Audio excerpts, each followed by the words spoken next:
Hello everyone! We are back once again with Ace Attorney Investigations, and today hopefully we beat Case 4. Here's hoping. And then we move right on to Case 5, the big one. And all I gotta say is, what was that all about and who was that man just now? Like really, who even is? I don't know. Whoever he was, I've never seen a more impudent officer in my life. We have a Detective Bad to speak to now. Does he even know that we're standing right here behind him? I know you're standing right behind me. What do you want, kids? It looks like you were paying attention after all. Of course I was. I have eyes in the back of my head. Ah, so that mirror isn't for vanity's sake. It's for him to keep an eye out on who or what is behind him at all times. So tell me, Detective Bad, who was that rude man just now? The guy came here from the Republic of Zangfa to study. He's Agent Lang. He's trying everything he can to revive the lost honor of his family. He's traveling the world to study different philosophies of detainment from scratch. By visiting various police departments around the world, he has a lot of dedication. He's still just a rookie cop, but I sense a strong grudge of some sort from him. The guy's more useful than Gumshoe, even if he is rude. Well, he sure has a lot of guts to come to this country and give prosecutors a hard time. I agree. However, I can think of one young lady that statement also applies to. Anyway, what was that agent looking for, Detective Bad? Earlier, that little girl was poking around in lobby number 1 as well. Like I said before, it's got nothing to do with the two of you. I highly doubt that it has nothing to do with me. Fine. If this is the game I must play, then I will take this opportunity to draw out what he's been hiding and what happened to this room straight from him. Yeah, so what happened, my dude?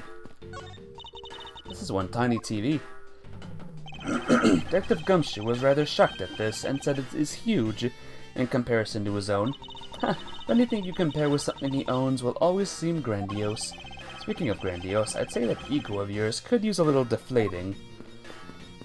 Excuse me. Earlier you were in lobby number 1, and now you're here in lobby number 2. You are quite the busy man, Detective Bad. Multiple returns to a crime scene brings about success. That's what we detectives say. I see. In that case, you wouldn't mind if I asked you about what happened again, correct? I don't have anything left to say to you, boy. Nah, boy, you'll see. I will draw my answer from you, one way or another. Would it kill you to help us even a tiny bit in our investigation? I gave Faraday's notebook to the judge earlier. That's help enough, don't you think? Arg! Please, we are asking you for just a bit more of your cooperation. Don't push me, kid. I'd like to ask once again about what happened around here at the time of the crime. I refuse to answer. Any more investigating you do would be a waste of time. Besides, how am I supposed to answer questions about things I don't know about? Things you don't know about? But aren't you supposed to know everything? He should. Wait, is it possible? Maybe he doesn't know about the trick behind that piece of evidence. Should try showing it to him.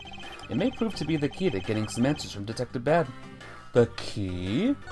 The key? We did get kind of a weird key last time. Okay, here you go. Detective Bad, did you know of the existence of this item in this photograph? Of course I did. It's my job to know everything related to the Yatagarasu case. In that case, let me ask you something. Did you know that the knife that killed Mr. Faraday and this Yatagarasu key are one and the same? What? That's impossible! It looks like you didn't know after all. This piece of evidence, which we call the Yatagarasu's key, is actually a well-camouflaged knife. Mr. Faraday was planning to use this Yatagarasu's key to prove that Mr. Rel was not the real Yatagarasu. Isn't that correct? I guess so. However, Mr. Faraday had no idea that it was in fact a knife. Yeah, I have to admit, neither one of us knew about that fact. And if neither one of us knew, then no one in law enforcement knew either. How did we miss something as big as this? I noticed that since a little while ago you appear to be searching for something. I presume that this key is what you were searching for. Yeah, that's right. And why were you searching for it? Because I promised Faraday. I promised that I'd protect that key with my life. But after he was killed, the key disappeared from Faraday's evidence bag. Who would have thought that the key is what took Faraday's life? Detective Bad, so that we may find the truth, please testify for me once more. Alright, but it doesn't matter how many times I tell you about what happened. Nothing will change. Okay. Detective Bad, I ask that you please testify once more about what happened in lobby number 2 and what you experienced in lobby number 1. My answer is still the same, and this is the last time I'm going to do this. That's fine, because I only need one last time to clear everything up and find the truth behind this case.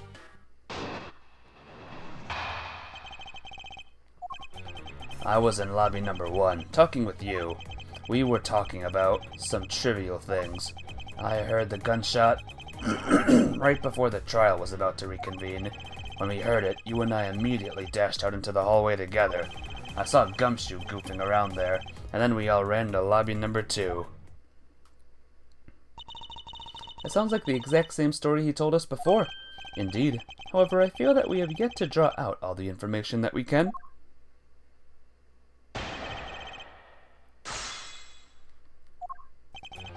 Lobby number 1. We were talking about the things. I heard the gunshot right before the trial was about to reconvene, rather. Hold it! Until you heard the gunshot, did you notice, hey Stars! Did you notice Stars enter the room? How you doing, Stars over Hyrule? How's life treating ya? Hold it, you're first! You are first, you did it. You beat everyone. You win the case now. I didn't hear any other strange sounds until that gunshot. But yeah, how are you? You're good? I'm surviving. Surviving as good as I can be. Ready for another day of this exciting game. We're gonna find the killer of Case 4. We're gonna do it! Instant win. Yeah! No strange sounds until that gunshot. If the gunshot Detective Bad heard was really the one from the murder, that would give that other piece of evidence an entirely different meaning. I ask that you please amend your testimony with that statement just now. Sure. Didn't hear any other strange sounds until that gunshot. Whoops, that's not right. Until that gunshot, well, what about the balloon? Objection! Detective Bad, does this balloon fragment remind you of anything? It's the same color as the one Kay was holding. Oh, so you knew about that girl's balloon? Yeah, I was sitting with her up in the gallery. During the recess, just before we split up, I filled that balloon up for her. Well, as you may have already surmised, this piece did indeed come from Kay's balloon. So, what about that balloon? I wonder if you might remember hearing this balloon pop at some point. What are you getting at? This fragment was found in the hallway right in front of lobby number 2. Furthermore, it was the sound of this balloon popping that the judge mistook as a gunshot. Oh, so the sound that judge heard was not actually a gunshot, huh? On top of that, His Honor said that he heard the balloon pop about 20 minutes before the trial was to reconvene. Yes, which he means that His Honor heard the balloon pop in the hallway when you were in lobby number 1, Detective Bad. And if you were in lobby number 1 at the time, you were close enough that you should have heard the balloon popping as well. So? What? Don't give me a so. You just proved that there is a flaw in your testimony. The crackling of the truth is louder than the sound of your sweet naivete cracking. Since you kids don't seem to know, let me fill you in on something. Did you ever stop to think why the doors and walls of this place seem so rugged? That's because they were designed to keep secrets from being leaked. What is that supposed to mean? The doors and walls are super thick, The window panes are double layered. To top it all off, even the curtains are made of a special sound-absorbing material. Then, you mean... So I was shut up in lobby number 1. There was no way I could have heard that sound. No! Gurk! I knew that's what he was going to say. Then that means the scruff-faced testimony is completely useless. If the rooms are soundproof, then of course he wouldn't hear any signs of a struggle. No! That's also why it's only natural that I didn't hear the balloon popping. Now, do you get it, kids? Miles, I thought we were supposed to be the ones finding flaws in his logic. Not the other way around. The other way around?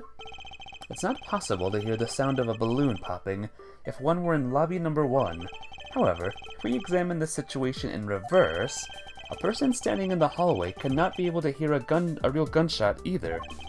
And yet, Detective Gumshoe claims to have heard it when he was standing in the hallway. Detective Bad, if that is the case, how exactly did you hear the gunshot? What do you mean, how? I just did. It would appear that you have yet to realize the contradiction in your own words. Oh, how so? If the rooms are as soundproof as you say they are, then how did you hear the sound of a gunshot enter your ears? I see what you mean. I guess I'm more out of it from Faraday's murder than I had thought. Which means what exactly, Miles? In the end, what does it all boil down to? It boils down to this. There must be a reason as to how Detective Bad and Gumshoe heard a gunshot they theoretically couldn't have. It looks like we need to examine the state of the crime scene again, huh? The state of the crime scene? Wait, can it be? It's that ultra-strong perfume you wears. She spilled some of it. Wah! And way too noisy. Surveillance video? How could a piece of evidence just disappear? Where did it go? Ooh, we're getting some big things here, guys. Give me a second. Lobby number 2 window. Smell. Missing evidence and very loud television. Flowers and smell. It's simply not possible for the killer to have escaped through barred windows, and yet the fragrance of the perfume managed to escape from defendant lobby number 1. Hey, Captain Chips. Gnarly. Gnarly, my dudes. How you doing? Of course, incorporeal things can move freely through these open barred windows. Little fun fact, Captain Chips, this new thing that I'm using, this new switch charger, it's doing the same thing as the old switch charger that I got. Do you think there's a problem with my cables, Captain Chips? Because that's what I'm thinking right now.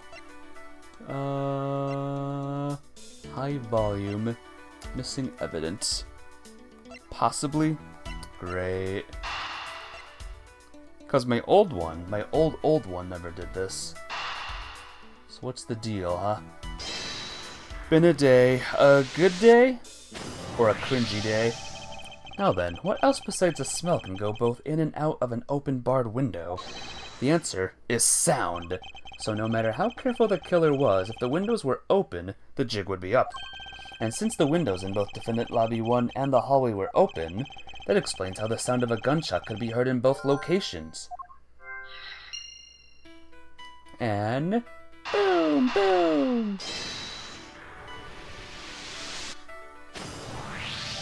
The missing piece of evidence is a video that shows the moment in which Mr. Rell killed the embassy's staff member. The sound of the gunshot left quite an impression on me when it was played during the trial. The video should have been returned to Mr. Mr. Faraday's evidence bag for the recess, and brought back here. If it disappeared after that time, then it's possible that the tape is still here in this room. Eureka! The evidence that the missing evidence created for me is the gunshot sound that no one should have been able to hear in the first place. Miles, what have you been thinking about? Stop wasting time thinking and let's start looking again. It's not a waste of time to think, for I figured out where we should look. And where would that be? I believe we should examine the television. The TV? Oh, the Midnight Channel. It's real. It's here too. Ah! Well, you kids have fun. Go ahead and examine whatever you like.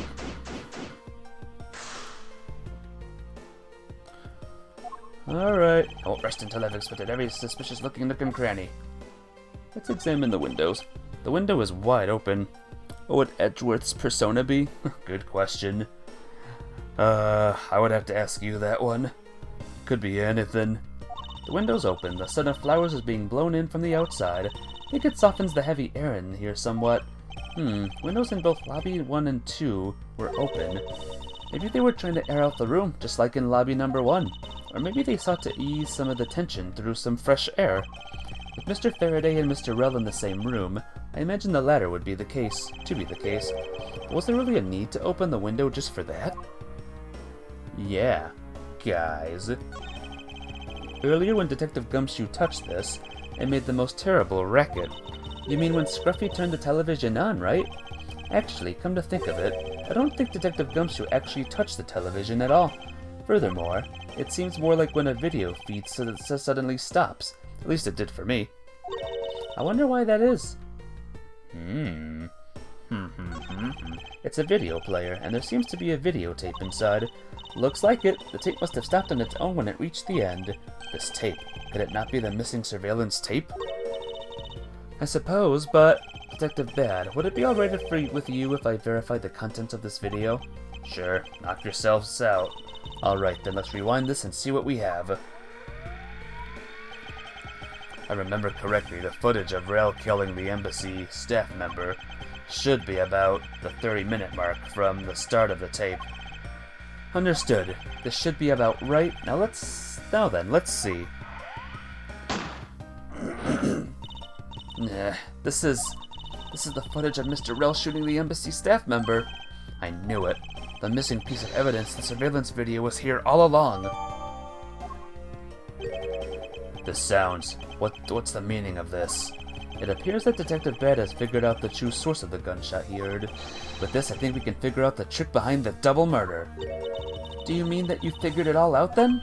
Yes, all I have to do now is show what the gunshot Detectives Bad and Gumshoe heard was. And through where they heard it from. Fine, in that case, show me what you've deduced. I'm going to show what the gunshot Detective Bad and Gumshoe heard was, and through where they heard it from. Won't rest until I've inspected every nook and cranny. Alright.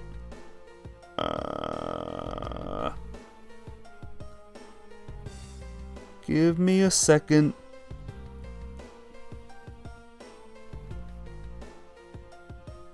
Give me a second. Okay, here we go. Boom! Is the spot connected to any of the evidence I hold? Yes, it is the surveillance video. If the door and windows to the crime scene, namely this room that we're in, were closed... Hey, Hedgewolf! How you doing today? It's good to see you here again. How was your, Legend of Zelda's? I hope it was good. Welcome to more of this game. No, I would have been more the wiser. That's true. This courthouse does seem to be well designed for such a thing, as it were. However, what happened in reality was, Detective Gumshoe, Detective Bad, and Miss Yu, all three of them heard the gunshot, while the windows in lobby number 1 and 2 in the hallway were open. You're doing good? Awesome! Good to hear, my friend! So naturally, the people in those locations could hear it. But then why would a criminal open the window in the first place? To allow the gunshot to be heard, I suppose. Correct. That's the only logical conclusion we can draw from this. But why was that necessary in the first place? I want a real answer, Miles. I demand satisfaction. Very well. I believe the killer wanted to manipulate our perception of a certain fact. What was it that the killer wanted to manipulate our perception of? When the crime took place. By the way, who does everyone think the murderer is again? I forgot what everyone said. I think Captain Chip said Detective Bad, right? Is it still the same suspect? The killer wanted to fabricate the time of death to their precise wishes, and they used the gunshot in the surveillance window to do so. At the moment, you're still thinking bad. Alrighty. We'll get him. So that's why the tape was left running. You mean the gunshot I heard was from this video? Yes, which means that the murders really occurred at an earlier time than we thought. It might be the lady, says Hedgewolf. We'll see. We'll get her. We'll get them both. It must have been during the recess, but before Detective Gumshoe was on guard duty.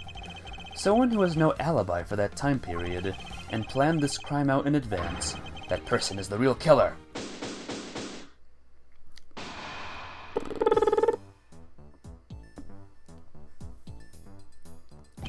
Mr. Edgeworth.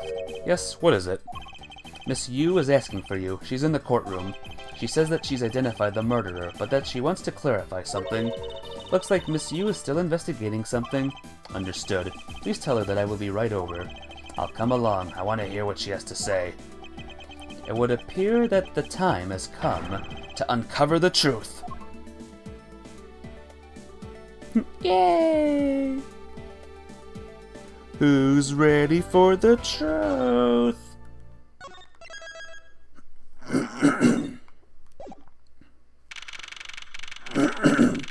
This is kind of fun, by the way.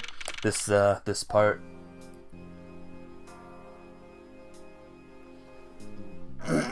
Excuse me.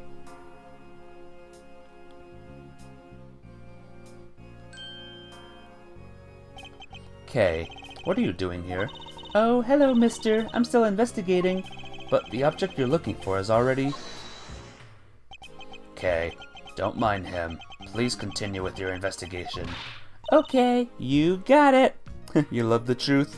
I love the truth, too. Detective Bad, haven't we already found what you were looking for? If it means I can keep her in the dark just a little longer, any little task will do. Oh, you're more sympathetic than I thought.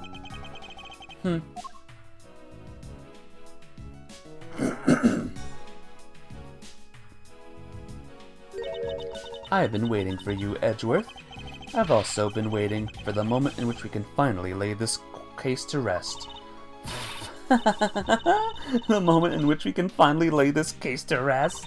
Wasn't that when we placed Detective Gumshoe under arrest? I think we've more than solved this case already. Don't you? We'll see. It all depends on whether or not your logic holds. Oh, I see we even have a viewer in the gallery, and why, even Mr. Bad is here. A viewer in the gallery? I'm hardly just a bystander. I have a duty to see this case through to the end. No matter how it turns out. Oh, is that right? Anyway, I thought you might like to hear what I've slaved away to find out. I've taken statements on every single person's movements during the time when our suspect was in the hallway. I also confirmed that there is no possible route of escape from lobby number 2. Therefore, the killer must be without a doubt be Detective Gumshoe. And that's all you have? Yeah, that's all there is to my conclusion, and this case. Sorry, but I beg to differ. In a trial, there's always time for a rebuttal, and we are standing in a court of law. It'd be more than appropriate to follow the rules of court in this case. Don't you think? I'll absolutely like a rookie to think such a thing. But alright, I'll play along and give you a proper testimony. If my logic is correct, then I've already won. All I have to do now is prove it, by showing who the real killer is. Someone who would totally try to put something in her scale earrings? Wait, what are you saying, Star? Are you saying, someone who would try to put something in her scale earrings. Is that what she's wearing? Oh yeah, I can see it. She's the type of person who would put something in her earrings. I gotcha. Guys, it's just like court again! We're back in the original series. Kind of. Alright, not really, but kind of. They're scales of justice. Yep. I love her earrings. Very silly. Everyone, sans the suspect, has an alibi for when the gun went off. Furthermore, the areas around the crime scene have all been thoroughly investigated, right? I also confirmed that there is no possible escape route from lobby number 2, which leaves us with one unshakable conclusion that Detective Gumshoe is the killer. Phew, now you have your testimony. I expect a good rebuttal, Edgeworth. But of course, there's no need to confront her logic head-on right now. I should instead focus on drawing out any trump card she has up her sleeve.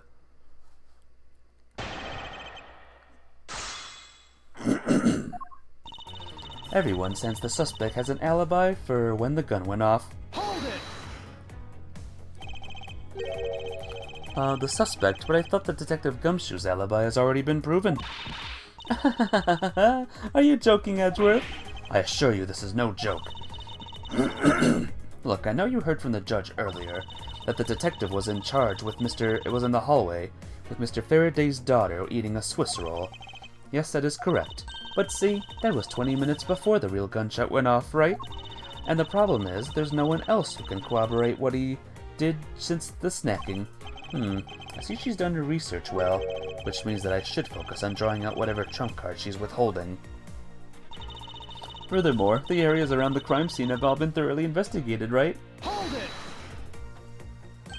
Whether they have been thoroughly investigated or not is for me to decide. The scrunched eyebrows and line on your forehead are back! Anyway, even if you believe it hasn't been exhaustive, the crime scene lobby number 2 has no way out other than the hallway Detective Gumshoe was standing in.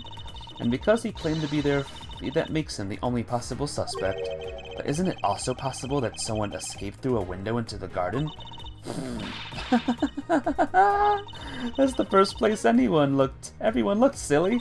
The police aren't a bunch of lazy bums. They looked into every possibility, you know? Isn't that right, Mr. Bad? Yeah. There wasn't a scrap of evidence to suggest someone used one of the windows. There's also weren't any footprints or anything in the courtyard garden. Suppose they really did check everything that could be relevant to the case. I also confirmed that there's no possible escape route from lobby number 2. Hold it! Are you absolutely positive that there are no possible routes of escape? Of course I'm sure. And why are you so certain? This is a courthouse and the place where criminals are brought to be judged. If there was an escape route, I'm sure every criminal would be using it to escape. It's just common sense.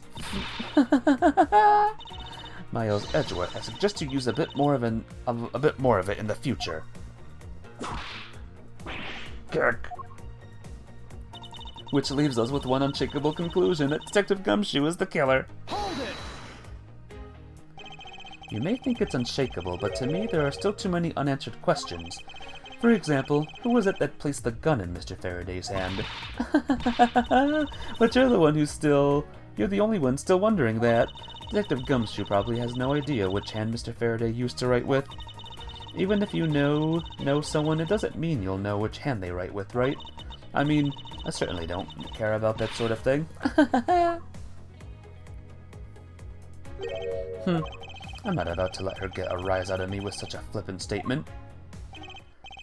Suppose we really reach the end now.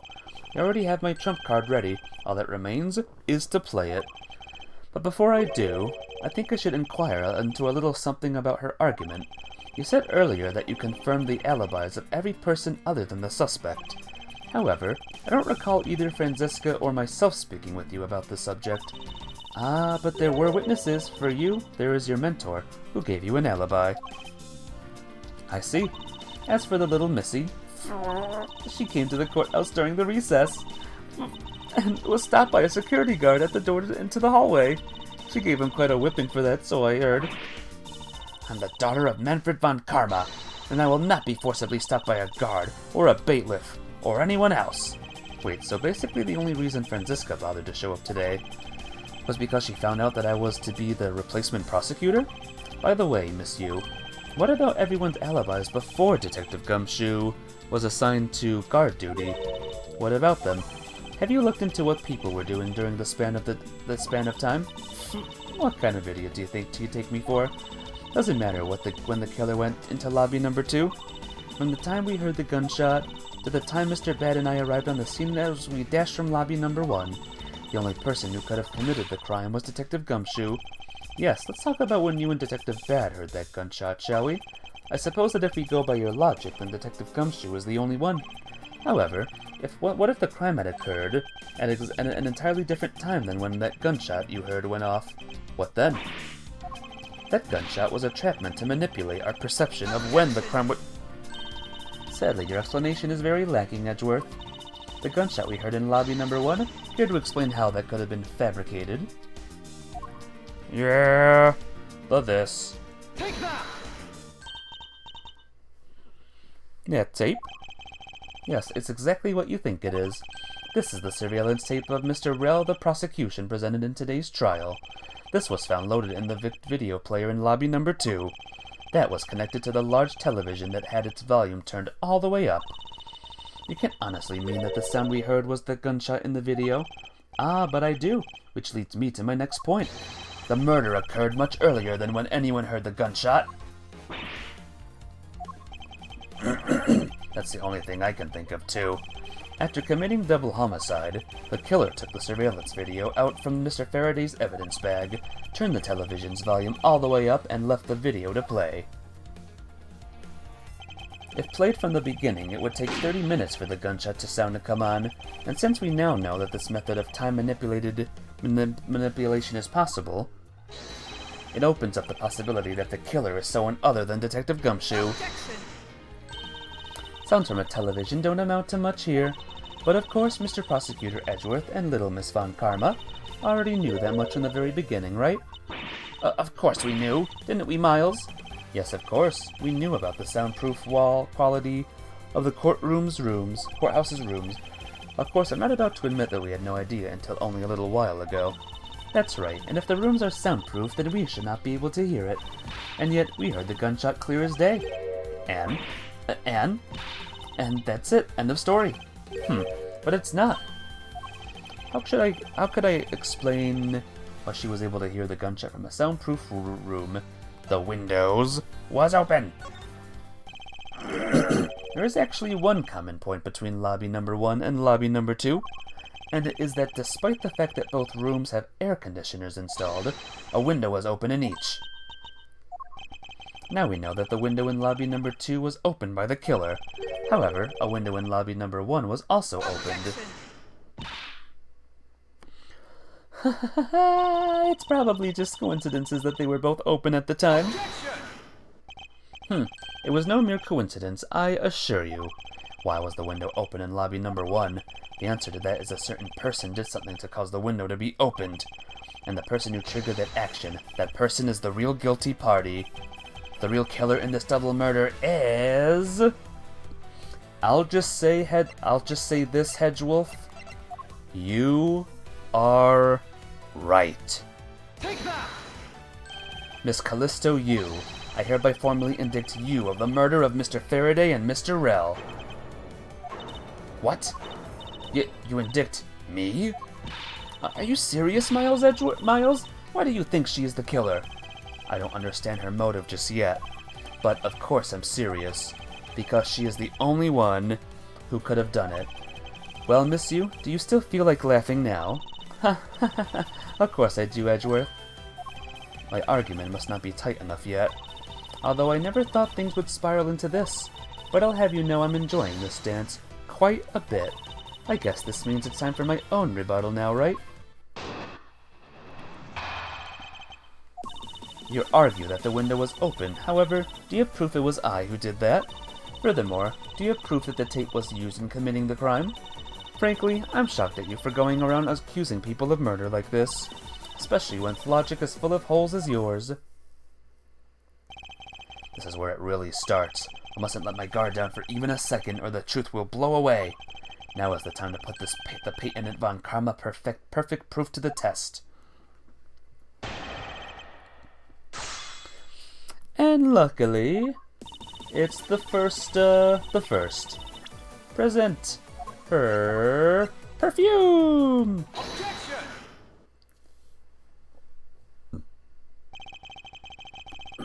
I'm sure you've seen this before, haven't you, Miss Yu? Edgeworth, I never knew you were into wearing that kind of perfume. It's not exactly what I'd recommend for boys, you know. What? This isn't mine. That's right, it's mine, and I received it from Detective Bad, you see. Miss Yu, you can pretend all you like, but we know at least this much is for sure. That you are the one who gave this bottle of perfume to Detective Bad. And that you're super easy to rile up. So, what about the perfume? While you were in lobby number 1, you made a big show of spilling some of this perfume. That's according to Detective Bad. Oh, I know. You also knew that if you spilled it, it would naturally move to open a window. Come now, I already told you that this is all just a big coincidence. After we opened the window in lobby number 1, I just left it open, you know? So maybe it was just dumb luck that we heard the gunshot through the window. The timing of when you were going to spill the perfume is something you could control. And the most important fact about this case is when people were made to hear the shot. Furthermore, it would have been pointless if you didn't have an alibi for yourself at the time. You mean... Miss Yu, you were the one who called Detective Bad into lobby number 1, when you saw him bring Detective Gumshoe into the hallway. Is that correct? All of today's premeditated events could only have been thought up by you, Miss Yu. Grr. You accused me of murder on the fact that I spilled a little perfume. Well, allow me to say this much. I couldn't have killed Mr. Faraday. Would you care to testify as to why? Look, I had a lot of fun today, really. But I grow weary of this game of cat and mouse. Let's make this the last testimony and wrap up this absurd case once and for all.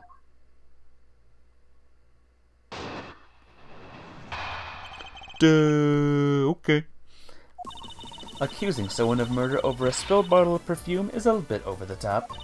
But I suppose forgery of evidence is to be expected of a disciple of Von Karma. In any case, it certainly could not have been me who killed Mr. Faraday. After all, I don't even know where the knife that was used to kill him came from. Miles, her testimony is flawless. Yes, but no matter what sort of trick she may try to pull, she won't escape me. And if I'm lacking in information, I'll just draw it out of her. So, guys. No. No. No. And... yes. Hold it! At this rate, she will inevitably escape. But if she really was the one who killed Mr. Faraday, then she must have known about the existence of the knife. That is not flawless. I don't know where the knife came from. It's flawless. If she doesn't know, then she doesn't know, you know? Nothing we can do about that. I'm sorry, Mrs. Yu. Maybe you weren't aware. However, the knife that was used to kill Mr. Faraday was taken from his evidence bag. Miles, what do you think you're doing? I'm drawing the truth out of her. That's what I'm doing. Huh? I don't recall a knife being present at the trial earlier today. I suppose that's because the evidence was something that Mr. Faraday had yet to use. So that's what you're trying to do. Look, why don't you cut it out with the lies? I've already figured you out. There was no knife inside Mr. Faraday's evidence bag. The only evidence he had yet to present was the key the Yatagarasu had sent. And unless the key can magically turn into a knife, you really don't have a leg to stand on. Did you really think you could trap me? Come now, be honest. I never intended to do such a thing. It was all a misunderstanding on my part. In any case, I wonder if you might append what you just said in your testimony. Sure. Oh, why not? I'll even say it as many times as you'd like. I'm gonna get a wee drink of water real quick.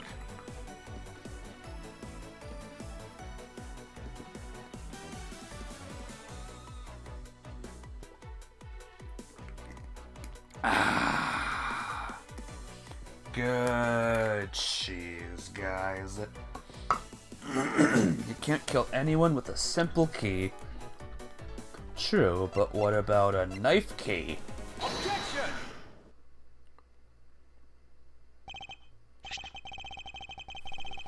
Miss Yu, I wonder if you might take a look at this photo for me. Woo! Yes, this is the picture of the key the Yatagarasu sent to the police.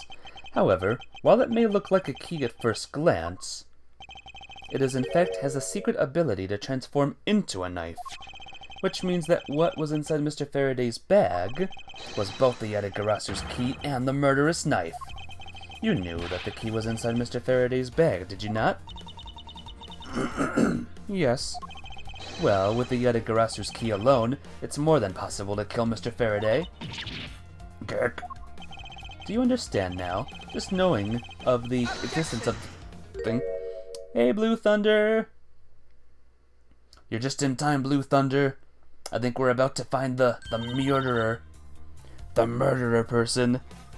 But yeah, how are you? It's good to see you here. I still haven't had a good look at it.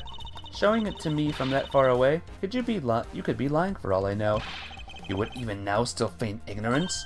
I'm not feigning anything, but we can't have you accusing me of a crime with false evidence now, can we? I mean, Mr. Von Karma, I heard some very interesting rumors about him. Arrgh, are you mocking my papa? Don't you dare sully the good name of my mentor. I mean, yeah, he killed my father, but still, who cares? Now take a look. This piece of evidence is more than real. Wow, who knew there was such a trick to this thing? Are you satisfied now? You're good, how are you? I'm good.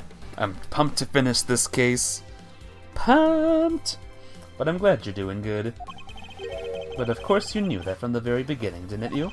You knew that the knife and the Yatagarasu's key are one and the same.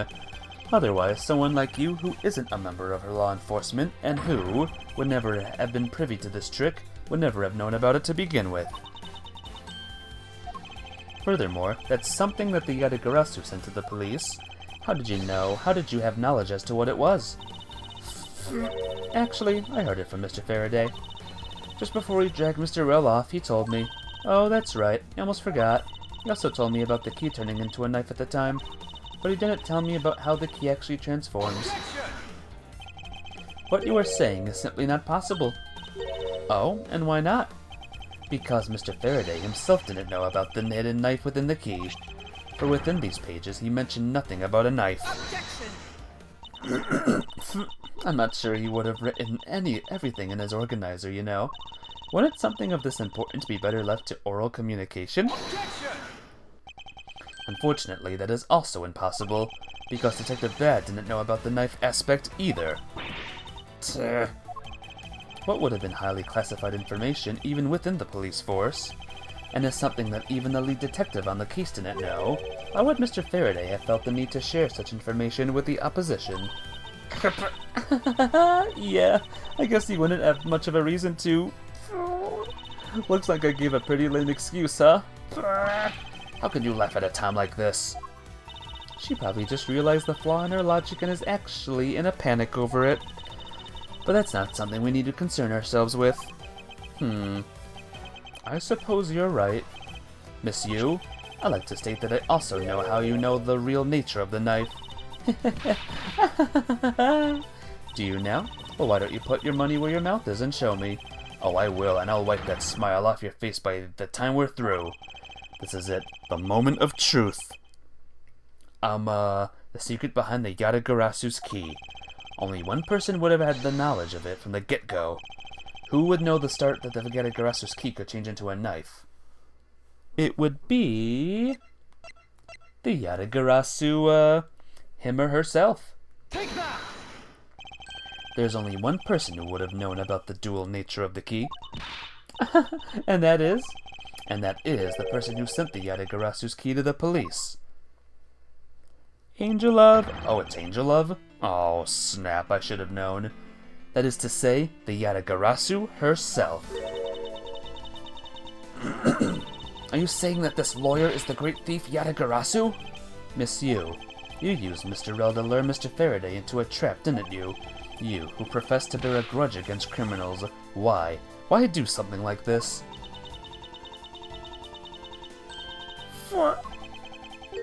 Huh?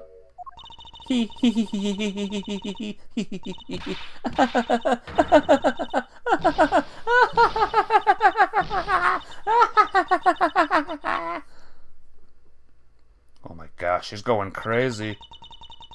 Who would have thought that you, a stupid rookie prosecutor, would see through me? You're sending the biggest chill down my spine right now, Edgeworth. This feeling of thrill, it's even greater than when I sneak into some place. You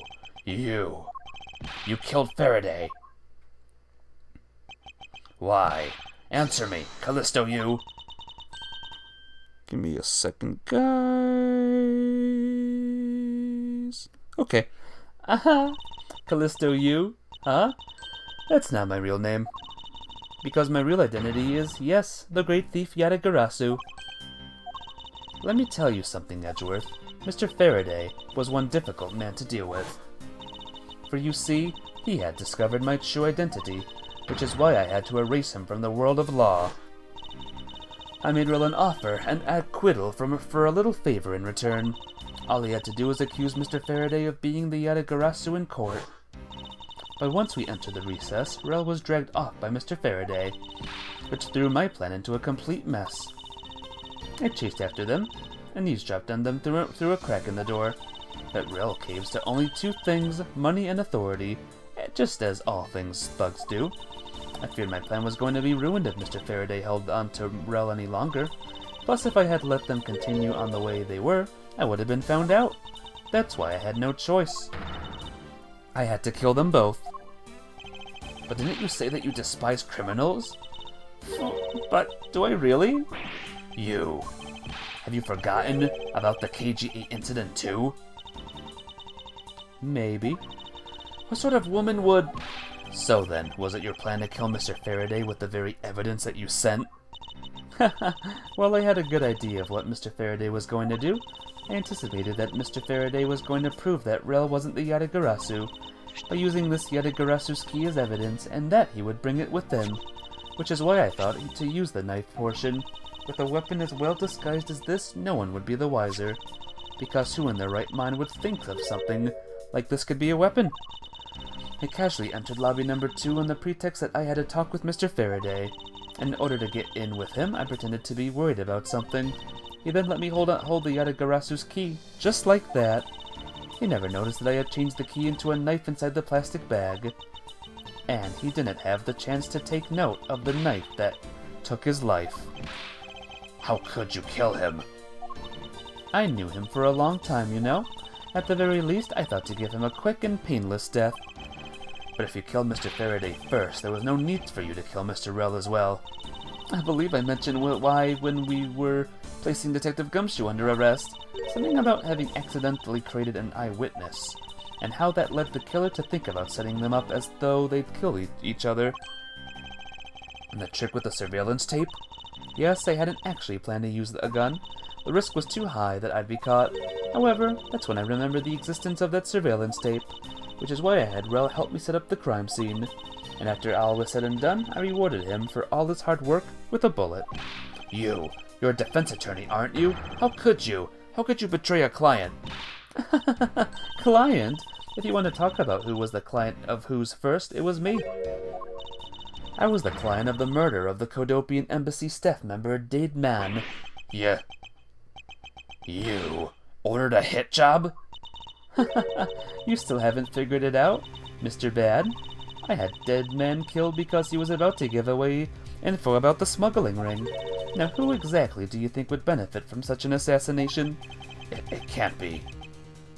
You're... That's right. I'm a member of the smuggling ring. What? How could this... You don't mean you're working with Manny Cochin too, do you? Maybe, maybe not. Guess you'll never know. The Yatagarasu claims to be noble, but you're just another cold-blooded murderer. That's right, little girl. The Yatagarasu is just another killer.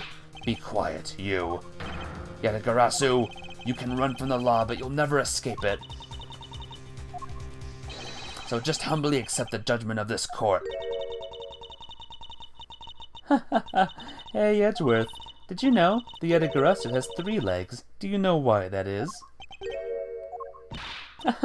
No? Well, let me tell you. It means that the Yatagarasu is more than one razor-sharp way to do her work. Uh-oh. So how in trouble would she be for brandishing a gun in court? And, you know, being accused of 2 murders at the same time. You really are too naive, Edgeworth. You even handed the Yatagarasu's key right to me without a second thought. Oh, very? Yeah, I'd say very. Everything may not have gone according to plan, but I'll still gladly take it. Yeah. You mean the key was your real target? And even after I gave you such great advice, didn't I tell you to always keep a good eye on a criminal? Or you may regret what comes of your negligence. don't think it's good. Yeah, I don't think this is good either. You two, get down! Eek! Ah! Nah, my body. I can't move. Hey, mister, to the right! You!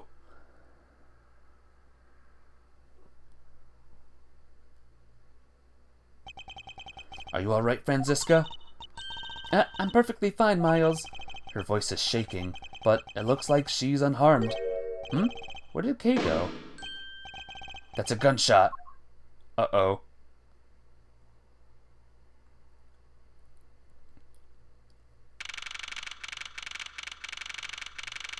Is that an uh-oh, guys? Like a big uh-oh?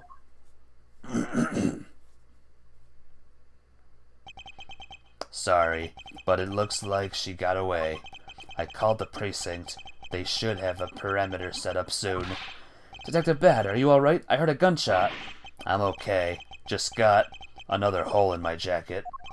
He may say he's fine, but he looks quite shaken.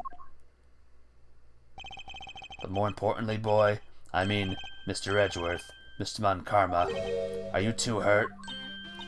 I'm absolutely fine. I'm also alright, thanks to Kay. By the way, guys, where would Callisto U be on the kill this man list? Where would she be on that list? I'll let you all decide. Speaking of Kay, where is she? I don't know. She just sort of disappeared. You'd say pretty high. I'd say pretty high. I'll go look for her. Oh, and hey, Detective Gumshoe. Yes, sir? Detective Bad, sir. I'm sorry I doubted you. Don't worry, sir. It's not your fault. Well, I lied to you guys too, after all. I heard about what happened from Kay. Lying while giving testimony is still unforgivable. I don't know how much about the series, so Captain Chips might be right. We'll just say it's high. Don't worry, it's high. But in this case, you are protecting Kay and her feelings. Looks like you just might have what it takes to be a real detective. Now don't you ever lose that detective spirit, okay? You got it, Pops. Pops, watched one too many detective dramas recently, have we? Way to single-handedly destroy the cheery atmosphere with one snarky comment. I should get back to the investigation. I swear I'll catch you if it's the last thing I do. Be careful, Detective Bad, and take care. Thanks. Well, I'm off. Maybe we'll run into each other again someday.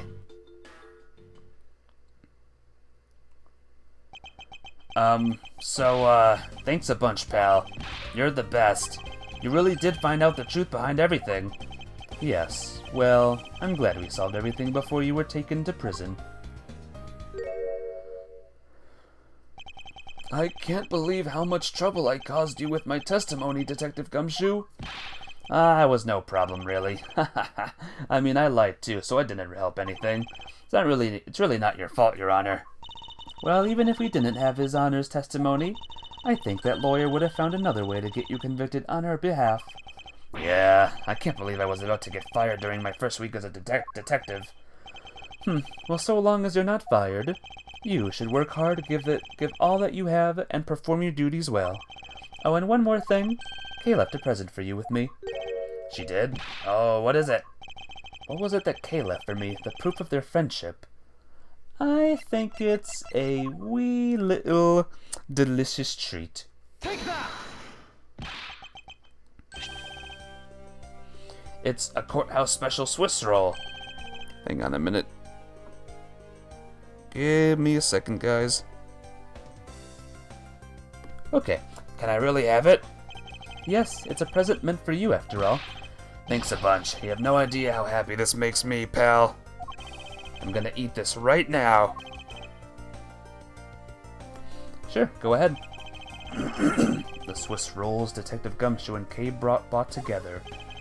While the one Kay saved never reached her father, it would appear that her sentiments have touched the heart of this detective. He's so happy it's as though he's having a welcome back celebration of his own. Well, I was asked by Kay to give it to him. Whoop, that was good, pal. I can't believe I got to eat 2 of these delicious things in one day. It's like I'm in Swiss roll paradise or something. I've got to thank Kay myself. Hey, wait, where is she? You only noticed just now? Was his mind not present when we discussed her earlier? Detective Bad left to go search for her earlier. Maybe you should go join him. Yeah, you betcha, pal. I'm gonna go help him. Oh, but first, you know what, pal? Actually, I guess I shouldn't be so rude to you anymore, huh? I'm gonna stick right by your side from now on, Mr. Edgeworth, sir. I sensed nothing but a most troublesome relationship from that ominous statement. We should go home too, Miles. We have to hurry and report what has happened to Papa. Agreed. Well, I'm afraid we must be going now, Detective. Roger, sir. And don't you worry, I'll investigate the next case we're on real well. I'll, be counting on you. Sense of trouble is definitely in the air. Thus, like a bad dream, my first outing as at court came to a disturbing end. A few months later, I was finally able to properly stand in court as a prosecutor. But that was a messed up case too. Eesh. But the detective in charge of the investigation was, as I dreaded, Detective Gumshoe. After that, he became my direct subordinate. I have tried, but words fail to describe the immeasurable suffering he has caused me. But I suppose that's just how things are. As for the little girl who suddenly disappeared, she's now...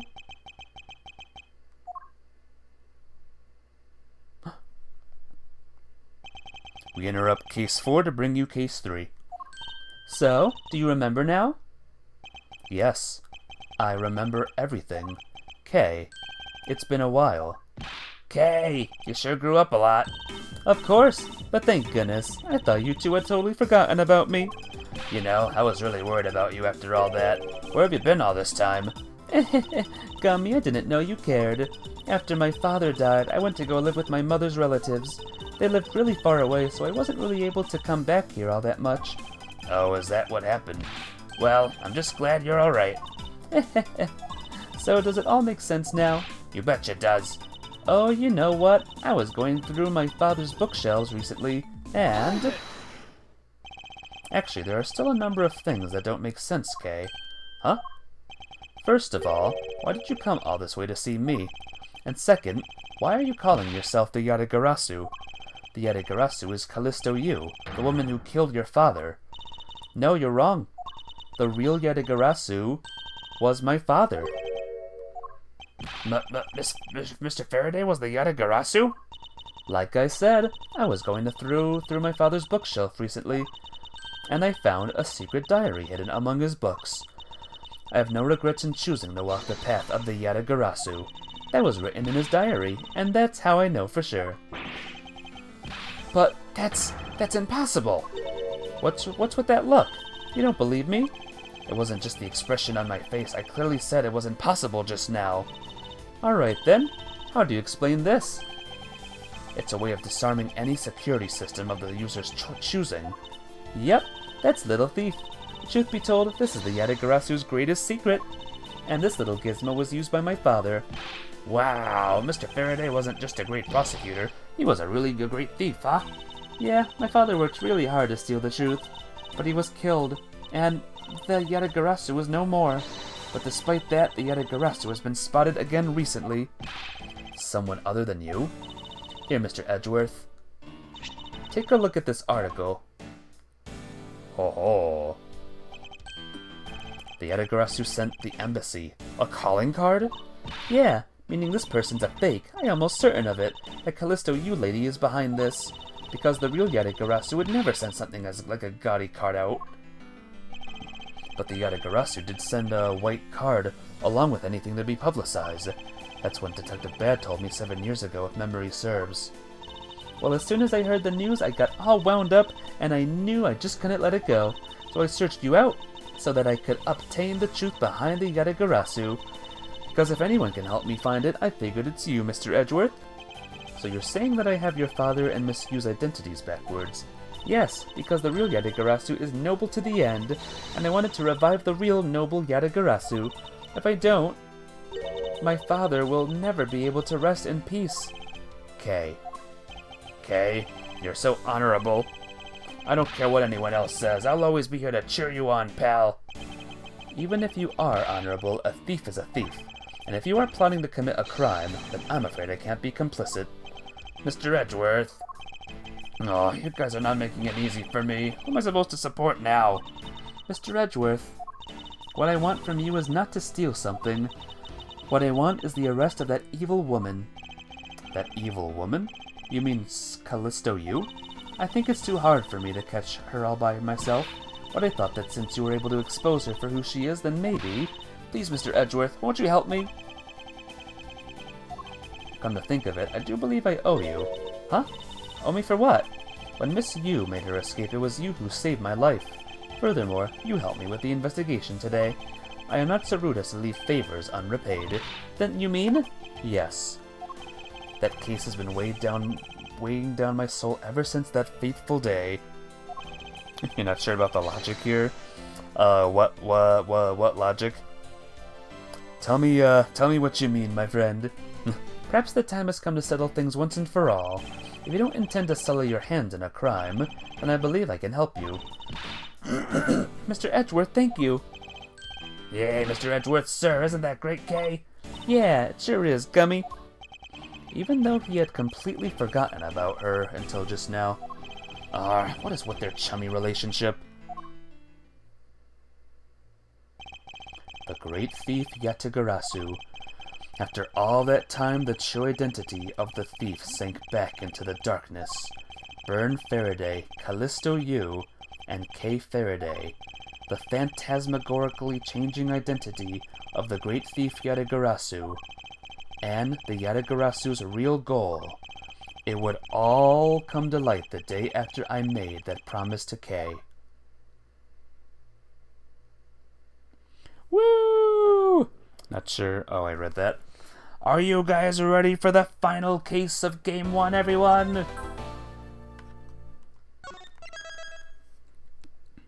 Dun dun dun! Yep. Here we go. Turnabout ablaze. Boom! Hey, Mafia! You're just in time, Mafia. We're just starting case 5.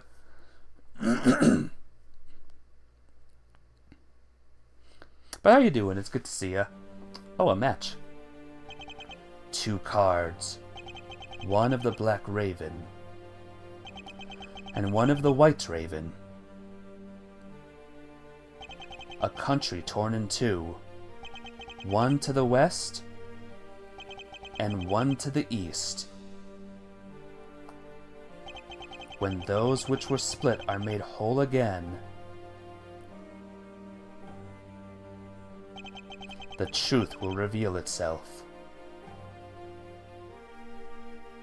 Just finished walking your dogs? Nice. Happy dog walking, my friend. I hope it was good. It's the Yatagarasu! The Yatagarasu's here! Oh!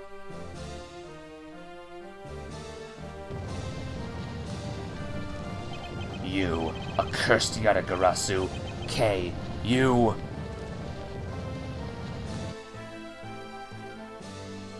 Eight hours earlier.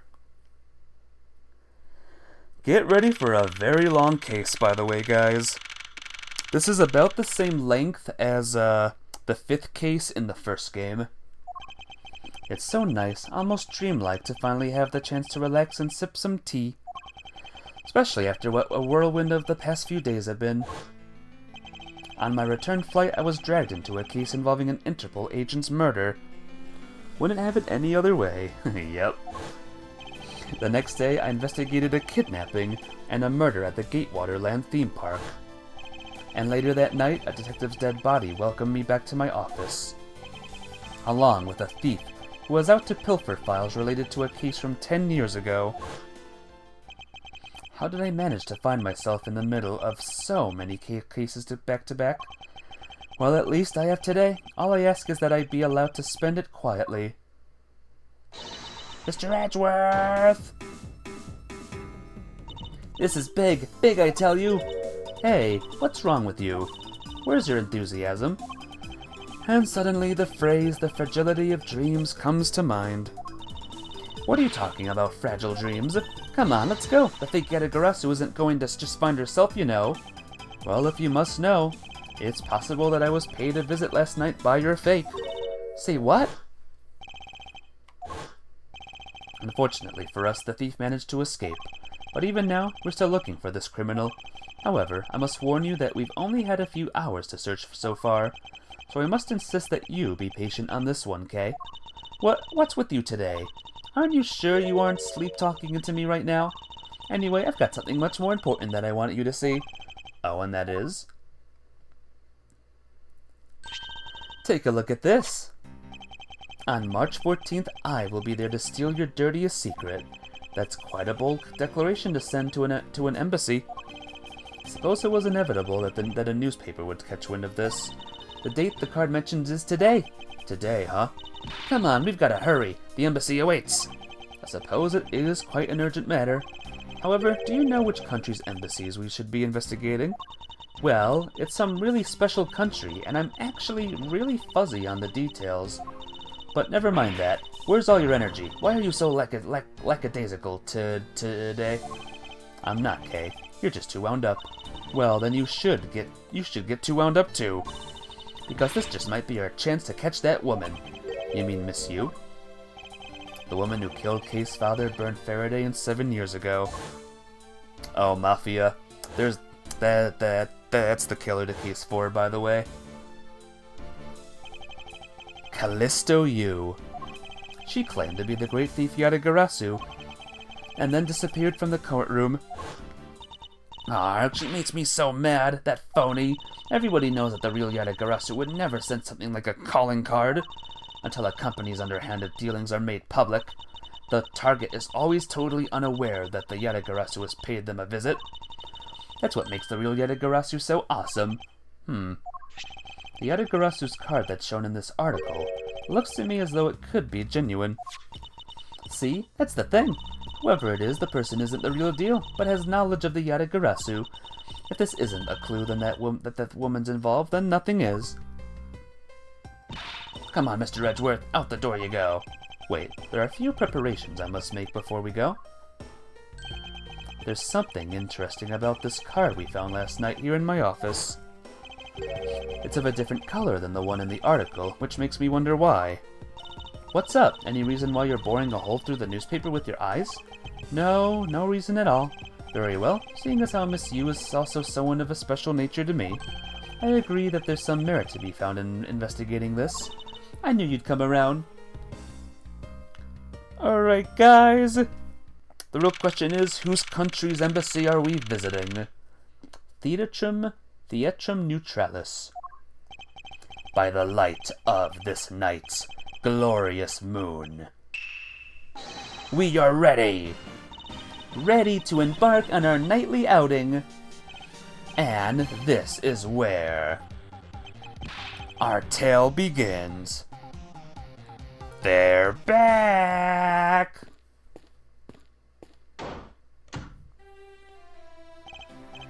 What a coincidence. Who would have thought that the Steel Samurai stage show would ever be held at such an elegant theater inside a foreign embassy? Ah, yep. Good old Steel Samurai. Yeah, the climax was really awesome. Steel Samurai Sushi Slash. I got chills down my spine when he pulled that move out. Suppose it really is more impactful to watch a show in person than on television. I have to say, though, these embassies set up kind of funny. I mean, they have two countries sharing the same building. Well, as you said yourself, this place and the countries it houses are very special. Even this theater is special in that it's in a neutral zone shared by the two countries. Is that possible? Can countries share an embassy? So let me get this straight. The Steel Samurai show just now is being sponsored by one of two countries.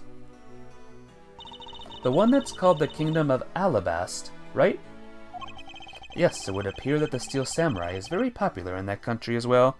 I think so, but you can't imagine how common it is. I gotcha. Seems that way. But you know who I'm really into? The Jammin' Ninja! The Republic of Babal. Is that how you say that? Babal, you think? is sponsoring a Jammin' Ninja stage show. That's something for fangirls like me. We've totally got to see that too, Mr. Edgeworth. The Jammin' Ninja show is gonna kick the Steel Samurai show's rear end. You know, ever since I first met this girl, I've always had this inkling that what she really wants to be is not a thief, but rather a ninja. That's about right for pronunciation. Babal, gotcha. I always thought it was like Babel or something. So anyway, about today's event, what's it called again? The Kingdom of Alabast versus the Republic of Babal's Goodwill Jubilee. The small European countries of the Kingdom of Alabast and the Republic of Babal. These two countries used to be a single entity that was abundant with nature, and it was called the Principality of Codopia. Are these countries real, guys? Is everything alright, Mr. Edgeworth? Yes, I'm alright. Moving on. After a period of civil unrest, the country split in two, though signs of their past remain. For example, their flags preserve the flower and the butterfly motif to this day. Codopia, huh? The KGA incident, and what was referred to as the second KGA incident. I don't think those are real countries. They're fakes? What? In which an embassy staff member was murdered. Both of these cases were related to the Principality of Codopia. In the 7 years that have passed, this country may have split into two. But however, the Yatagarasu still sent a calling card here. What could it all mean? Too bad, though. Wish they were real.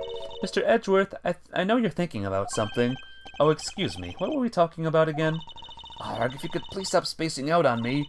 Anyway, we were talking about the Alabast versus Babel Goodwill Jubilee. The two countries have had pretty bad relationship with each other, but supposedly they've been trying really hard to make up recently. Might be wrong, though. Your geography is abysmal. I don't think they're real either, to be honest. Might be cool, but I don't think they're real. If that's the case, then why the verses? Also, both countries claim to own the real Prima Duck statue, a national treasure to both. They're planning to have them publicly evaluated today to see which one's the real deal. Okay, need I remind you to take care and not succumb to your thieving desires? Well, when it comes to treasure, I can't help myself. You know that. She had better be saying that in jest. I can read your body language, you know, and you've got it all wrong. Look, I'm here to do some investigating. Investigating, I tell you. I know. And although we know if the Yatagarasu will really make an appearance, they aren't. Naming real countries and entertainment like this is usually a way to get into diplomatic problems. Yeah, probably you're right there. Better to have fake countries, huh? Well, let's find some interesting people, guys. This boy is very suspicious, obviously. It appears that the child is watching a video from the first season of the Steel Samurai. Go, go, keep on fighting until your last breath. Go, my hero, the Steel Samurai. Completely absorbed in singing the theme song, I see. I'll let the child watch in peace. I see someone even more important, by the way. Where in tarnation are they? Come on, Big Scoop. Hey, mister, out of the way. Yeah, I'm talking to ya. Nah, I seem to remember this woman from somewhere. Yet my instincts are directing me not to engage in conversation with her. Perhaps it would be best if I left her alone. Remember her, guys? Remember this person? Do you? Do you? And we're here reporting live from the Theatrum Neutralis. As you can see, tonight's audience is full of enthusiasm. Let's see what this member of the audience has to say. Okay, that was good. Let's do one more run-through. Excuse me, but when you are ready to film for real, would you mind giving me a call? I sense that she didn't hear a single word I just said. This is the perfect angle. Go, my image, travel across the wave world and into every TV set around the globe. A more honest approach to appearing on TV might serve your ambitions better. How could you forget the puffball? Yep, that was a lot of heart there. She's here too now. Is there something I can help you with? I was wondering if what's beyond these doors. The Babalese embassy is just beyond these doors, sir. Do you have some business with the embassy? Do you require immediate access? No, that's quite alright. Are you sure, sir? Anyone and everyone is always welcome in the Republic of Babel. Well then, since we're here, an embassy isn't some sort of theme park, eh? Tch, you're such a buzzkill. Flowers. These flowers were sent by Global Studios. Global Studios? That's where they filmed the Steel Samurai television show. They have been producing hit after hit recently, so the studio was being remodeled. Oh, I read about that in the papers the other day. The mascot of theirs is also getting a facelift too, right? What's his name? You mean Mrs. Monkey? Yeah, I thought it was something like that. You really have a great memory. Never underestimate my powers of recollection. It's another name I thought we would never hear again. Mrs. Monkey. There are pamphlets about the two embassies here on this table. Still looks weird to me. The country split into two a few years back, and they've shared the building and its grounds 50-50 ever since. Oh, I guess it's because they don't have the money to build two separate ones, huh? I should think that's not the reason why, Kay. Suppose I'll just help myself to one of these.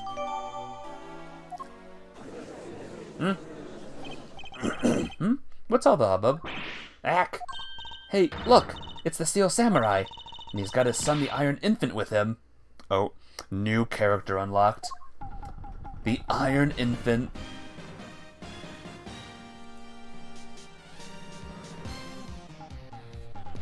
Oh, hello, Steel Samurai. Oh, it's the old song, guys. It'll always be here in every game forever. May I speak with you for a moment? It's the Steel Samurai. Mr. Edgeworth, what are you glaring at him for? Ahem. Please excuse me. It's just that I've never seen a superhero up close before. Looks like he's written something down for you. To Edgeworth, from Steel Samurai Daddy, married man of Neo-O Tokyo. Wow, an autograph. Pretty cool that you got one, huh, Mr. Edgeworth? Heh.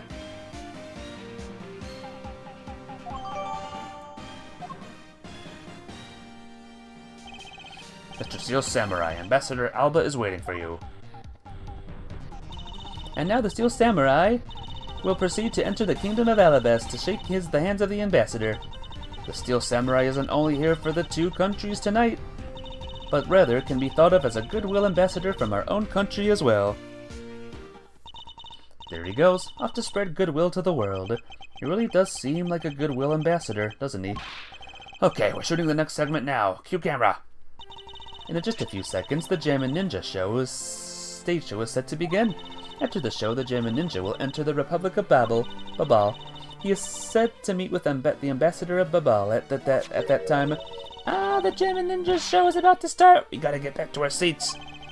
Regrettably, I don't have much of an interest in ninjas. Well, the show will change your mind. Come on, we have to hurry. If we miss even a second of the Jammin' Ninja's awesome playing, I'll never forgive you. Suppose you're not about to give me much of a choice here, are you, Kay?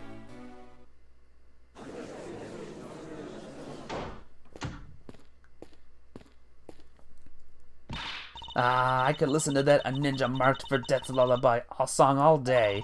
His superb playing and that sad melody really brought a tear to my eye. And his heart-wrenching voice, now that's the Jammin' Ninja's greatest weapon. Those pieces of the Jammin' Ninja's merchandise over there. I've got to have them. I especially want that hair stick that they're selling exclusively at these shows. They're exactly like the ones the heroine Princess Missola wears in her hair. Anyway, hold it right there, Mr. Edgeworth. Yes? You're thinking of going home, aren't you? Well, it doesn't seem like that the Yatagarasu will be making an appearance tonight. Most likely it was simply a prank. No way, I just know the Yatagarasu will show. But I thought you said that the Yatagarasu doesn't send calling cards. Yeah, I did, but I figured from the very beginning that this would wind up being a wild goose chase. But that card she sent was a genuine fake calling card. A genuine fake? Well, how could I word this? The Yatagarasu's mark that's on the calling card is exactly the same as my mark. Get it now?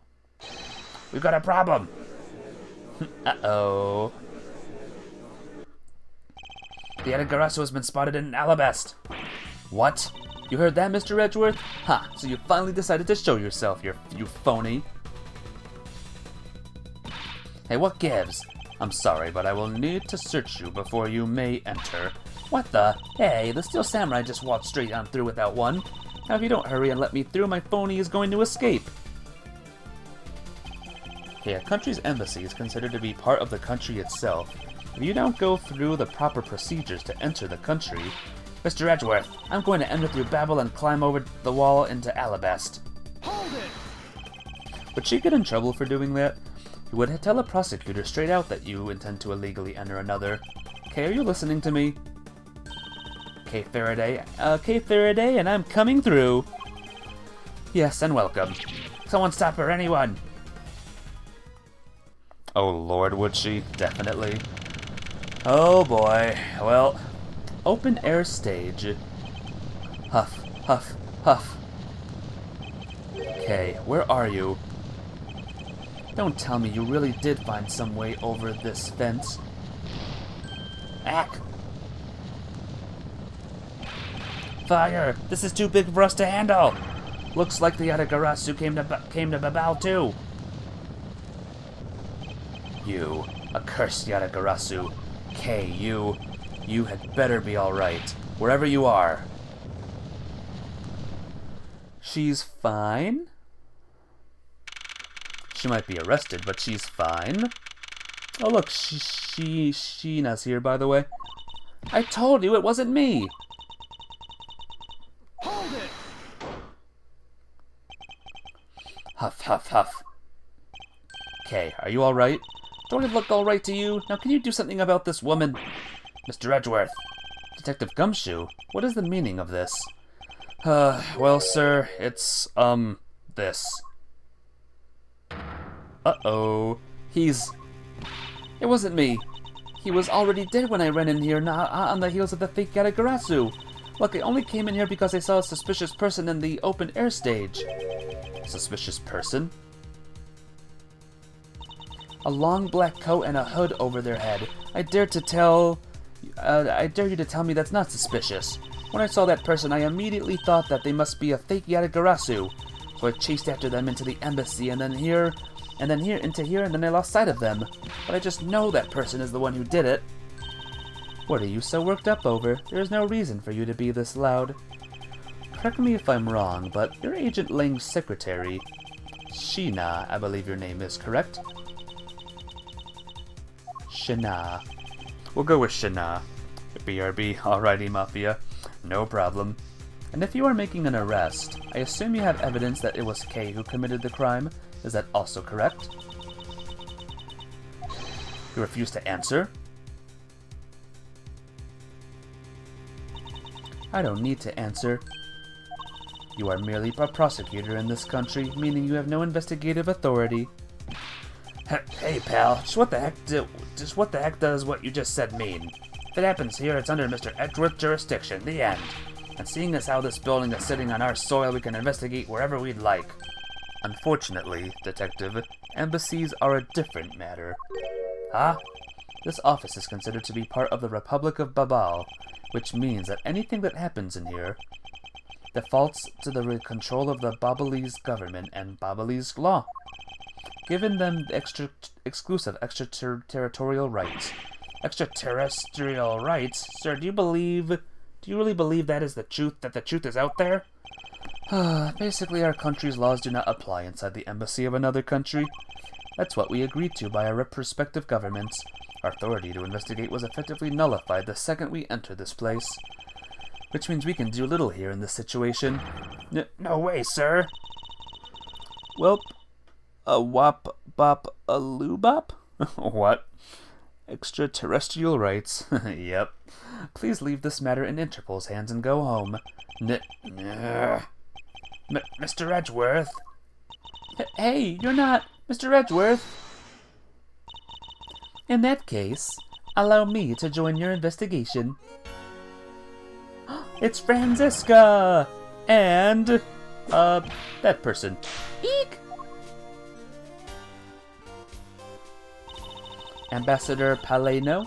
Is that how you say that? Paleno? I truly appreciate you allowing me to join the investigation. It's really nothing. Manny was my secretariat, so of course I want to help you as much as I can. In fact, it's a blessing that Interpol agents were able to make it so quickly. Franziska. Well, well, I never imagined that I'd meet you here of all places. This is an embassy, meaning that you have no authority to conduct... Hold it! Already? What is it? Ambassador Paleno. And you are? I'm Miles Edgeworth, public prosecutor. I ask that you please allow me to investigate this case as Miss Von Karma's assistant. It's Franziska, and this guy. Yep, that's who's here. Assistant? Miles, what the heck do you think you're... Please, I implore you, Ambassador Paleno. Very well, I'll be counting on the two of you, Miss Von Karma and Mr. Edgeworth. What did you mean by you'll be Miss Von Karma's assistant? I don't exactly have a choice, do I, Detective? If I don't become Franziska's assistant, I can't participate in this investigation. How the tables have turned. Oh yes, we can do it now. There you go again, running at the mouth with that aloof expression on your face. Franziska, please. I don't know what you're planning quite yet, but at least I do know one thing, that you are now my subordinate.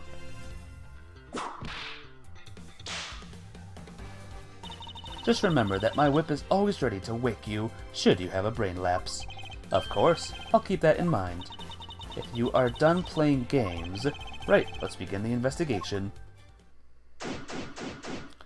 Well, welcome to probably the most confusing case in Phoenix Wright history, by the way, guys. By the way, Detective, I hope it's a bit late to be asking, but why are you here? Well, better late than never, I guess, sir. I was placed on guard duty for the Babalese embassy today. And why are our police guarding an embassy?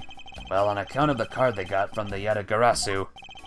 They called us up and asked for our help, sir.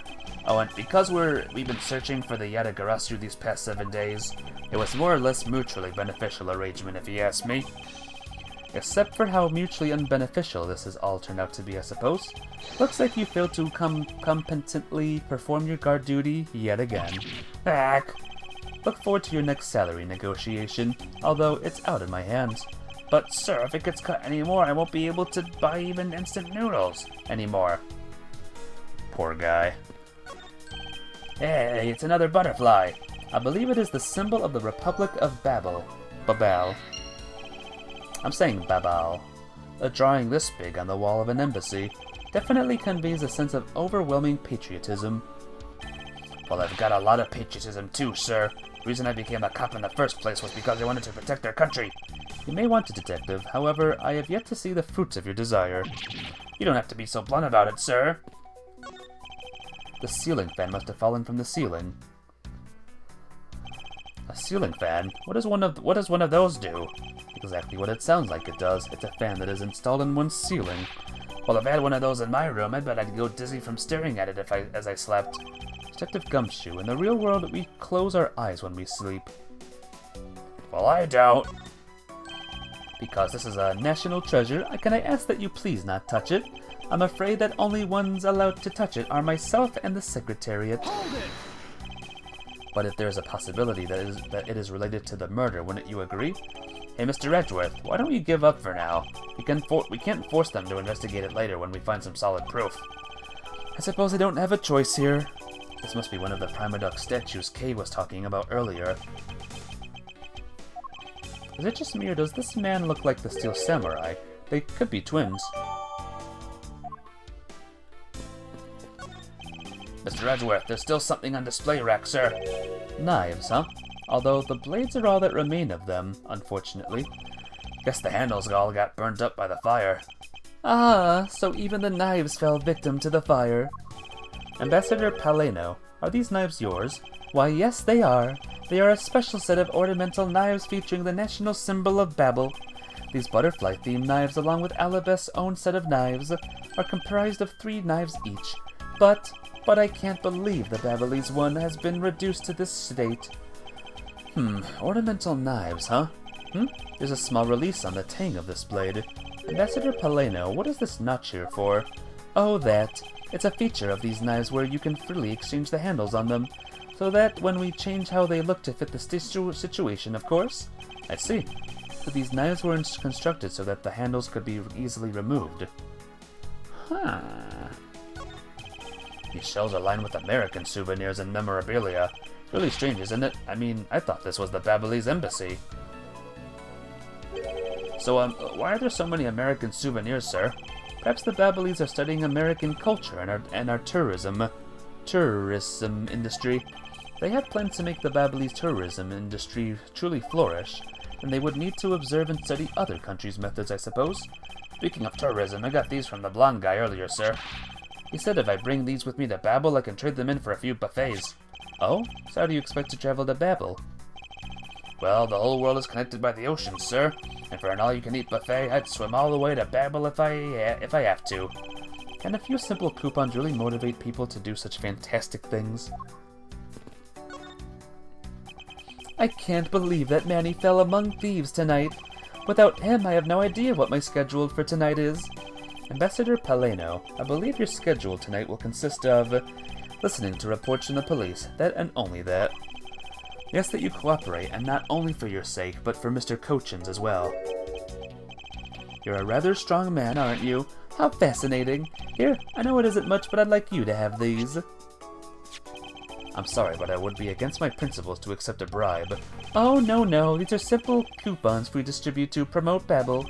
Remember, we offer a large number of discounts and offers when you visit lovely Babel. Babal. Now I remember, the Republic of Babel is known for its feverish tourism industry. Why is one of the knives missing? I think we're about to learn that very, very soon. Hehehe. I was wondering if you might tell me a bit about the deceased Manny Cochin. He was my secretary, and the embassy secretariat charged with running the whole place. He was an admirable man. His death is a great loss to our country. He was in charge of everything, accounting, printing, taking care of our national treasures. I'm sorry, but did you say printing? Our country's primary source of revenue is our tourism industry.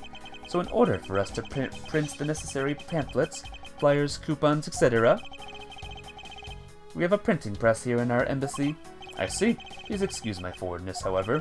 I feel I should mention that I have the distinct impression that I've met him before. Oh, yes. Since you are of the legal profession, I suppose you just might have. After all, Manny was involved in the KG-8 incident. The KG-8 incident? The defendant who was found innocent in that case was Manny. So your Mr. Cochin is the same man as the one in that case. It's been 10 years. Manny recovered personally from that case and dove enthusiastically into this job.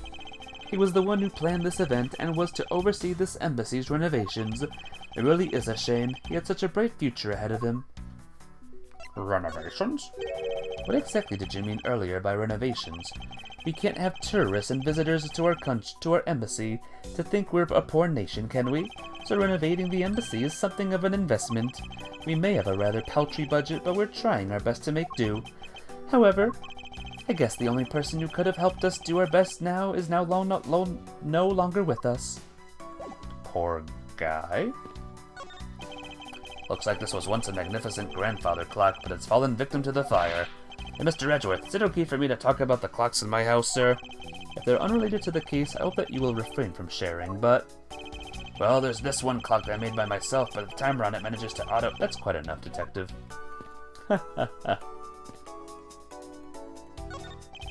There are still some burnt objects scattered on the floor. Well, burnt things get burned and they become burnt things, you know? No, because there's no way to prove that the burnt thing started out as a burnt thing. What if it was a burnt thing, or was it not? I have no idea what's what anymore, sir. Suppose it's a bit hard for someone with a burned-out light bulb to comprehend. Ouch. So our victim was the secretariat of this embassy, I take it? Manny Cochin. I heard that he was an admirable person. Very admirable. The cause of death is a stab to the base of his neck. He was lax in watching his back. We were fortunate that the fire missed our victim's body for the most part. If the fire had burned a bit longer, it would have made identifying him a hassle. So Mr. Cochin was stabbed to death in the middle of a raging fire? What in the world happened inside this room? I want us to let me look at every single nook and cranny. There appears to be something in his pocket. This key. It can't be. Isn't this the Yatagarasu's key that was stolen 7 years ago? What? But that's... Huh? 7 years ago? Oh! You mean that case where I was framed, sir? Yes, it's the piece of evidence that stole the life of Kei's father 7 years ago, which was then stolen by Callisto Yu. What? Mr. Faraday was killed with this key, sir? I thought he was killed with a knife. Eek! Scruffy, at the very least try to remember the details of crimes you were a suspect in. Franziska, as you will recall, Detective Gumshoe was not present when Miss Yu made her escape. Plus, even among law enforcement, only a few knew of this key's existence. I doubt that a new rookie at the time would have been made privy to such knowledge. Oh, I feel like the victim right now, all trampled on, sir. Suppose I'll just have to fill you in now. The secret to this key is right there.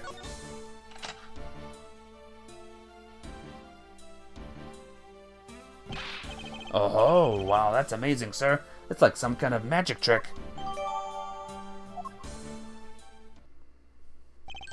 I knew it. This is the same exact piece of evidence that Miss Yu took with her.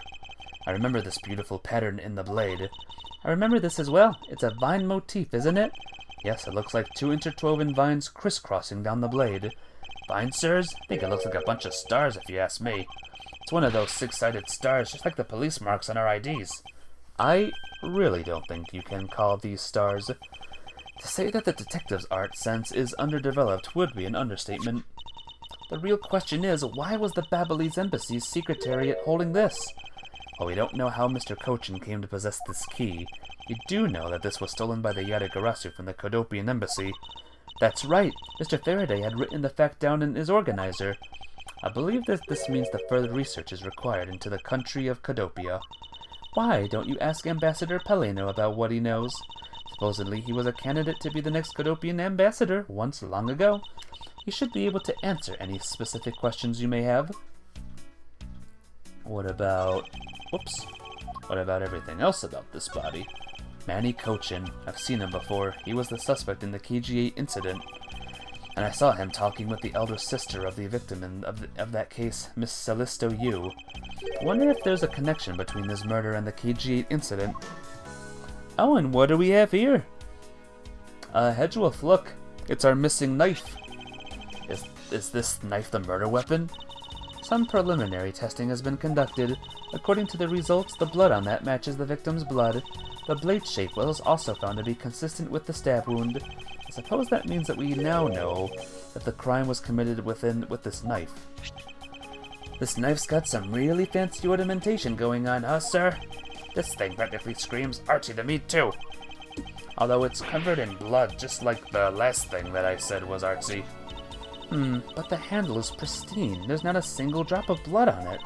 Speaking of the handle, I believe it has butterfly motif. It's very beautiful. Stabbity stab stab. I know, right? That's what I say. Let's see. There's something in his shoes. There's something on his... Alright, there's nothing else here. A small personal safe. This was Mr. Kochin's office, so perhaps they stored his most important documents in here. Of course it's locked. It appears we won't be able to open it without the key. The key? The key? Okay, are you alright? You believe me, don't you, Mr. Edgeworth? You don't think I did it right? Yes, of course I don't, and I promise to prove that it wasn't you. That's enough chit-chat. You can investigate all you like, but it's only a matter of time before we take her in. It would be wise for you to give up while you can. No, I don't think so. Kei isn't lying, and my investigation will prove that to be true. Go ahead and try then, if you're that confident. I can't allow this to continue on this way. I must prove her innocent post-haste. Hey, you. Ambassador Peleno, I was wondering if I might ask you about Kodopia. Kodopia? Alright, what would you like to talk about? First, I'd like to ask you about this key. What about this key? I found it sticking out of Mr. Kochin's pocket. I believe it originally belonged to the embassy. Is that correct? Upon closer inspection, it seems that this key is shaped like a butterfly. That's not all about this key. It's also capable of changing into a knife. Oh, how fascinating. Is it possible that the ambassador didn't know about the existence of this key? In its knife form, there is a flower mark at the base of the blade. I guess this knife might be from when we used to be part of Cadopia. How did you come to that conclusion? It has both of the Cadopians' national symbols, the butterfly and the flower. I suppose Manny used this key here at the embassy back when we were still in Cadopia. Ambassador Peleno, this key was stolen from the Cadopian embassy 7 years ago by Callisto Yu, otherwise known as the Great Thief Yatagarasu. Oh, really? You were not aware that Miss Yu had broken into this embassy at the time. I'm sorry I can't be of much help. I'm not very familiar with the details, you see. Only became the ambassador after Babel became its own independent nation. But if Manny were still alive, he would probably know about what happened back then. Mr. Kochin and Miss Yu knew each other 7 years ago, but that doesn't explain why I found the Yatagarasu's key here in the present. Yeah, what's the deal, huh? Alright, give me a second, guys.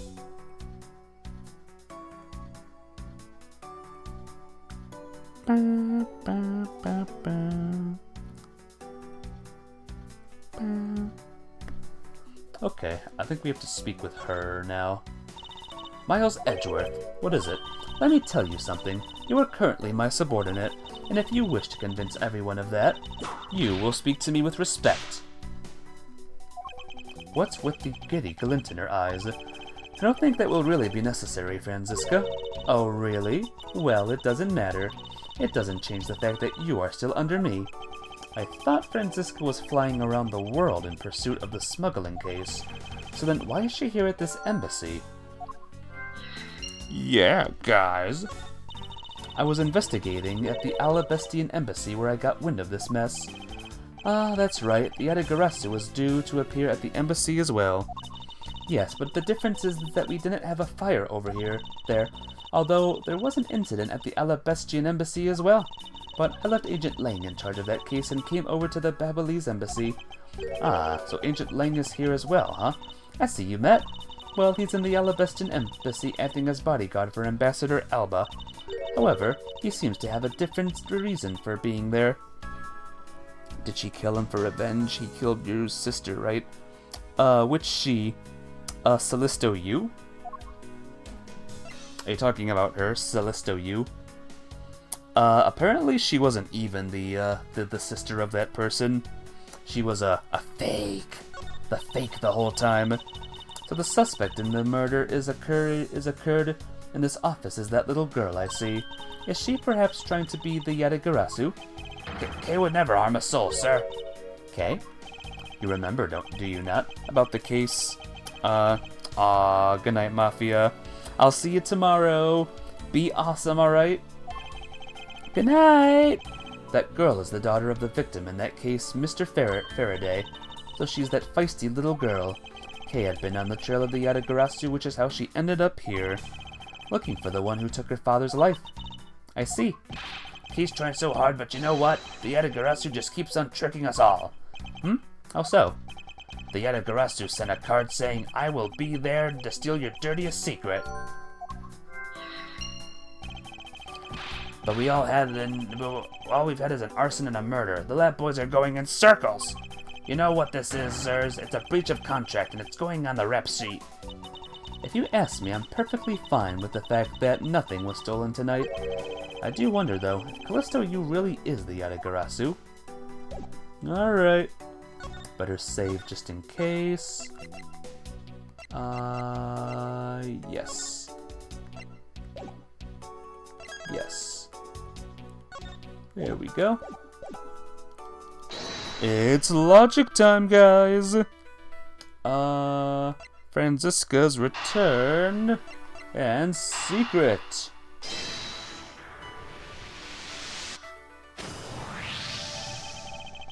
Steal your dirtiest secret? Is it possible that the dirty secret the Yatagarasu was out to steal is in this very room? Dirty secret? Franziska, you're in pursuit. I know, logic. Gotta love logic in the game. Something tells me that this is no coincidence. In that case, then, the person I'm looking for is here in the Babyliss embassy, huh? The head of the smuggling operation. I think I just might need to ask Franziska about her smuggling case in more depth.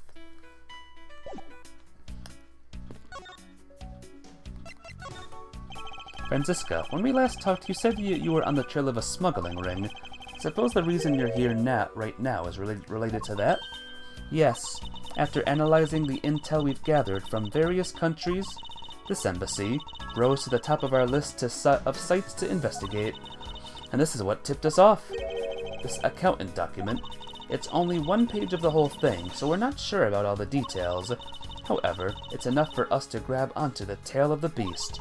For you see, this type of paper was made only in the Principality of Codopia, which means that somewhere in the countries of Alabest and Babel is the head, the one pulling the strings behind the entire smuggling ring. That's Franziska for you. She's amazing, pursuing this case with all she has. The real question, guys, is who is the person? Who is the big person? The big crime ring person? I'm not gonna say we'll figure out in this case, but I will say that we'll probably figure that out in this case. Alright. Lock safe. Key.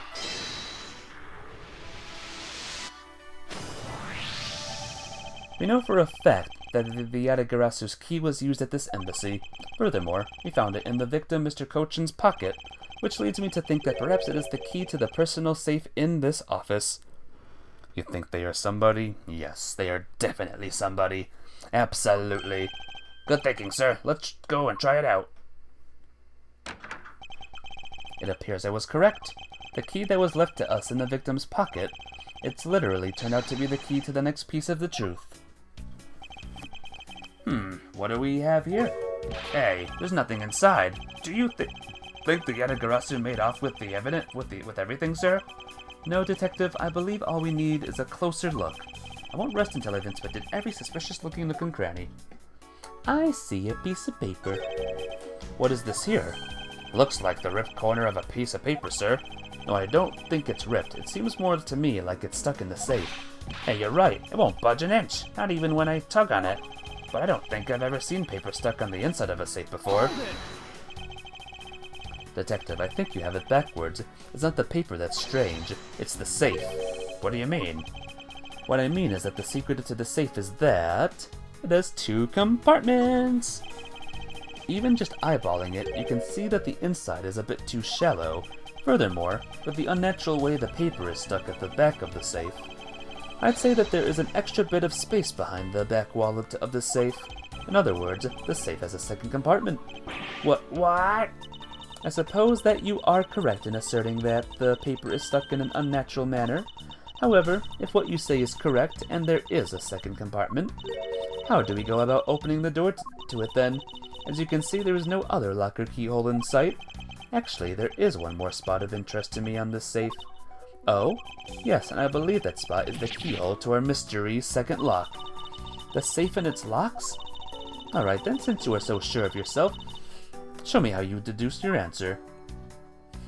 Check this out, guys.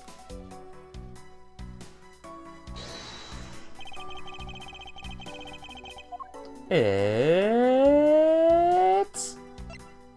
the knife. Doesn't the shape of this keyhole remind you of something, Franziska? The shape? It doesn't look very familiar. However, I believe it's simply a latch hole for the safe's lock mechanism. It's just for keeping the door shut, nothing more. Stabby stab. We have to stab the safe. Hold it! Is that so? The person who used the safe, Mr. Kochin, made sure that this safe had 2 compartments in order to hide something. Do you honestly think someone like that would allow the keyhole to the hidden half to look so obviously like a keyhole that even the average person could figure it out? You can't be serious. Are you saying that this hole is the keyhole to the hidden compartment of the safe? That's precisely what I'm saying. And I will prove to you right now. that the Yatagarasu's key is the key that will open it. The Yatagarasu's key? Miles Edgeworth, this had better be a very bad joke. Sorry, but this is no joke. The Yatagarasu's key is the very key that will open the second compartment of this safe.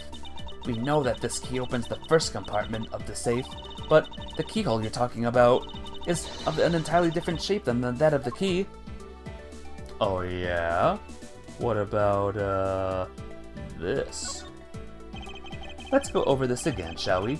Yatagarasu's key was originally made to open Mr. Cochin's safe in the Cadopian Embassy. We confirm that as fact by opening the safe to the door to his safe with it. Yatagarasu, I know. It's awesome. Now let's take a look at the back end of the key. Looking at the knife portion head on, what do you see? What are you talking? Ah! It appears that you've come to understand what I'm talking about. When viewed head on, the knife's blade is the exact shape as the keyhole. The real function of the knife portion is to act as a key to the hidden portion of the knife. But that's preposterous! Because it looks like a knife and was used like one to kill Mr. Faraday 7 years ago, we fell under the misconception that it was always meant to be a knife. But for both the safe and its key to conceal such clever tricks, whatever it is hidden inside the safe section must be of incredible importance. Then it's even possible that what I've been searching for is inside. Scruffy, hurry up and open the safe. Eek! Yes, sir. Opening it now, sir. These items, it's a bunch of funny shaped things. I guess they're a piece of art, huh? You're in the way. Now move, Scruffy. I didn't think I was in the way. Sniffle. These pieces of art are identical to the ones that have been stolen from various countries around the world. That is a dangerous, don't point knives at your eyes. That's a good idea. Don't ever do that, everyone. I figured as much. These are the treasures this section of the safe was to hide from view. I believe a more thorough examination is required. How about the paper? Right. This is the document that we thought was stuck earlier. I wonder what it's about. Beats me, sir. Why don't we take a look at it first before we give up, Detective? Mr. Cochin's name is written here on the last page. Wonder what the significance of this document is. I guess we're deducing. Bah. Spots not connected to the evidence. Okay. Cadopian paper document. Take a good look at these documents, Franziska. It says there are 3 pages in total, and yet there are only 2 here. Correct. Now take a look at the smuggling activity document in your possession. Tell me, is it not possible that your page was taken from this set of 3? Well, it certainly looks that way. By putting our multi-part puzzle together, we seem to have arrived at an answer. And it seems that you have now found where you were looking for. What you were looking for? Yes, and with this it has become crystal clear that Mr. Cochin himself was responsible for the mass smuggling of Babyliss Inc. It's paperwork, the horror. Not paperwork! Babyliss Inc.? Babyliss Inc. is a special product of the Republic of Babel. However, due to a special reason, only a limited volume is ever exported. And that reason is? That's classified. It's on a need-to-know basis, and you don't need to know. In any case, it seems that the head of the smuggling ring was our victim, Mr. Manny Cochin. His base was in an embassy, thus it was hard for both our country and his to interfere, making it the ideal condition under which to run a smuggling operation. Arg, but it's so frustrating. I lost the person I was to rain judgment down upon with my whip of justice. Well, even if he is dead, we still have a responsibility to look into his misdeeds. Expect me to whip a dead man? Well, I'm not interested. Franziska, you must know that Manny Cochin was the suspect in the KG-8 incident. Of course I know. On top of being the head of the smuggling ring, there is the matter of what really happened in that case that needs to be resolved. And I guess, one final thing we'll do is... one more bit of logic. Boom, boom!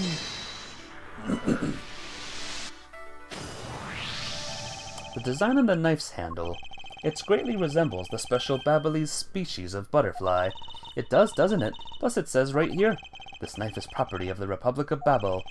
Perhaps this means that the knife used in the crime was found right in this room. Yay! Woo! Awesome! Are you done investigating? You realize now, don't you, that this girl is the only one it could be. Now come along quietly, Yatagarasu, Kay Faraday. You are under arrest for the murder of Manny Cochin. Mr. Edgeworth, please, you have to believe me. I didn't do it. I chased the fake Yatagarasu in here, and he was already... You have the right to remain silent. Anything you say will be used against you. I'd like to help you reduce the number of mistaken arrests Interpol makes. What is that supposed to mean? I believe I told you that Kay Faraday is not the culprit of this crime. Very well, I suppose I have no choice. I'll show you just how foolish your claims are. Me versus Shina. Even your police confirmed that the Yatagarasu infiltrated the Babelese embassy tonight. Utilizing the confusion caused by the fire, the Yatagarasu snuck into this embassy. Furthermore, the girl claims to be the Yatagarasu, and most importantly, other than her, there was no one else in here with the body. Your reason for suspecting Kay is because you think she is the Yatagarasu. Exactly, but it isn't just me. She calls herself the Yatagarasu. Look, how many times do I have to tell you? I was only out to capture the fake Yatagarasu. Imposter or not, it matters not. A Yatagarasu is a Yatagarasu. Very well, I shall prove that Kay is not the Yatagarasu who killed Mr. Manny Cochin. Go ahead and try. Show me what the prosecutors of this country are made of.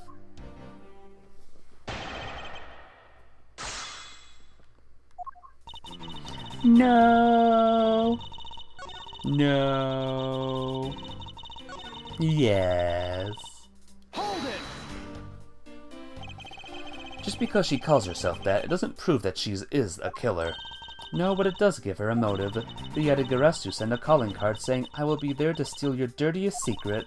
Furthermore, there are documents pertaining to some smuggling activity in this room. She obviously wanted to steal them. So she killed Mr. Cochin for the key. I see. Her logic is very sound. I expected nothing less of Agent Lang's secretary. However, that statement just now didn't sound right. Might be just the opening I need.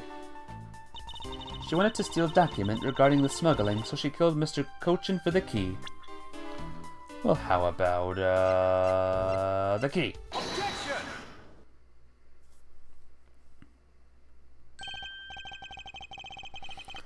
Agent Shina, I regret to inform you, but there is a flaw in your logic. Oh? Even if you claim that she is the killer and the Yatagarasu, I'm certain that securing the smuggling documents is not the motive behind the murder. The key to the safe in this room was found on Mr. Cochin's body. Furthermore, the Yatagarasu would not be so stupid as to leave without the documents.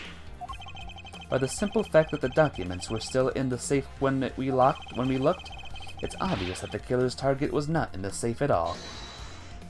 Was not the safe. Then perhaps she didn't know that Mr. Cochin had a key on him. Objection! If that's the case, then why would she have needed to kill him?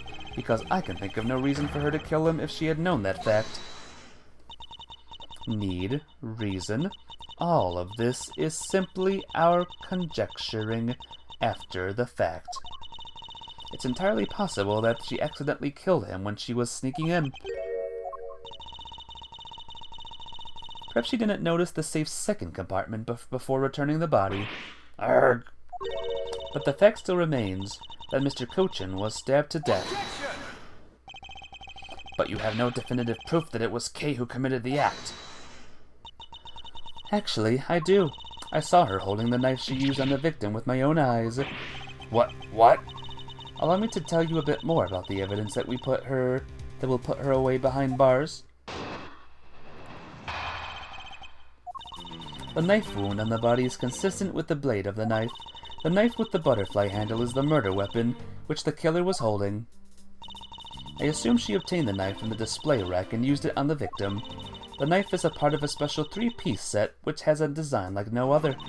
The evidence and testimony, it all points to the girl. There is no counter-argument.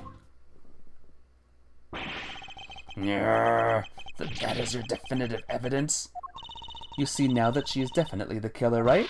No, Mr. Edgeworth, you gotta believe me. I saw a suspicious person in a long black coat outside the embassy, I swear. And you came in here because you were chasing this suspicious person.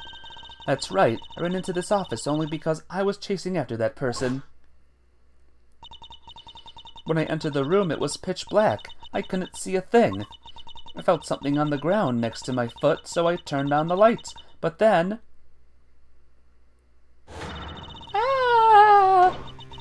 Who's there? This is...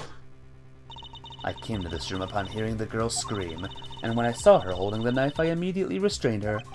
So, the object Kay felt by her feet on the floor was the murder weapon? I had the knife analyzed right away, but we failed to find anyone's prints on it.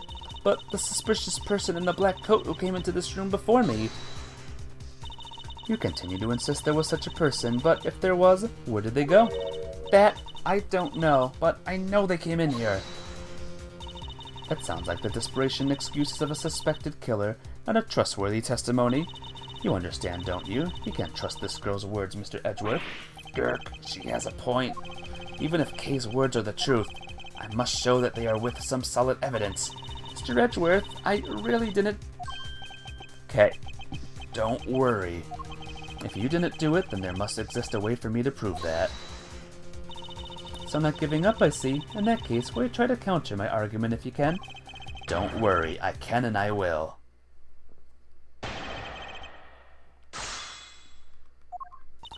The knife with the butterfly handle is the murder weapon, but the killer was holding. Well, guess what? Objection!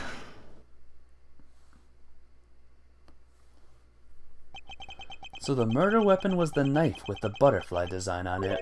But is that really the truth? What are you getting at? I'd like for you to take a look at this. There is blood on the blade, and yet there's not a speck of blood on the handle. This signifies that at the time of the crime, a different handle was attached to this blade. The knife that Kay was holding had its handle switched and was in fact not the real murder weapon. It wasn't the real murder weapon?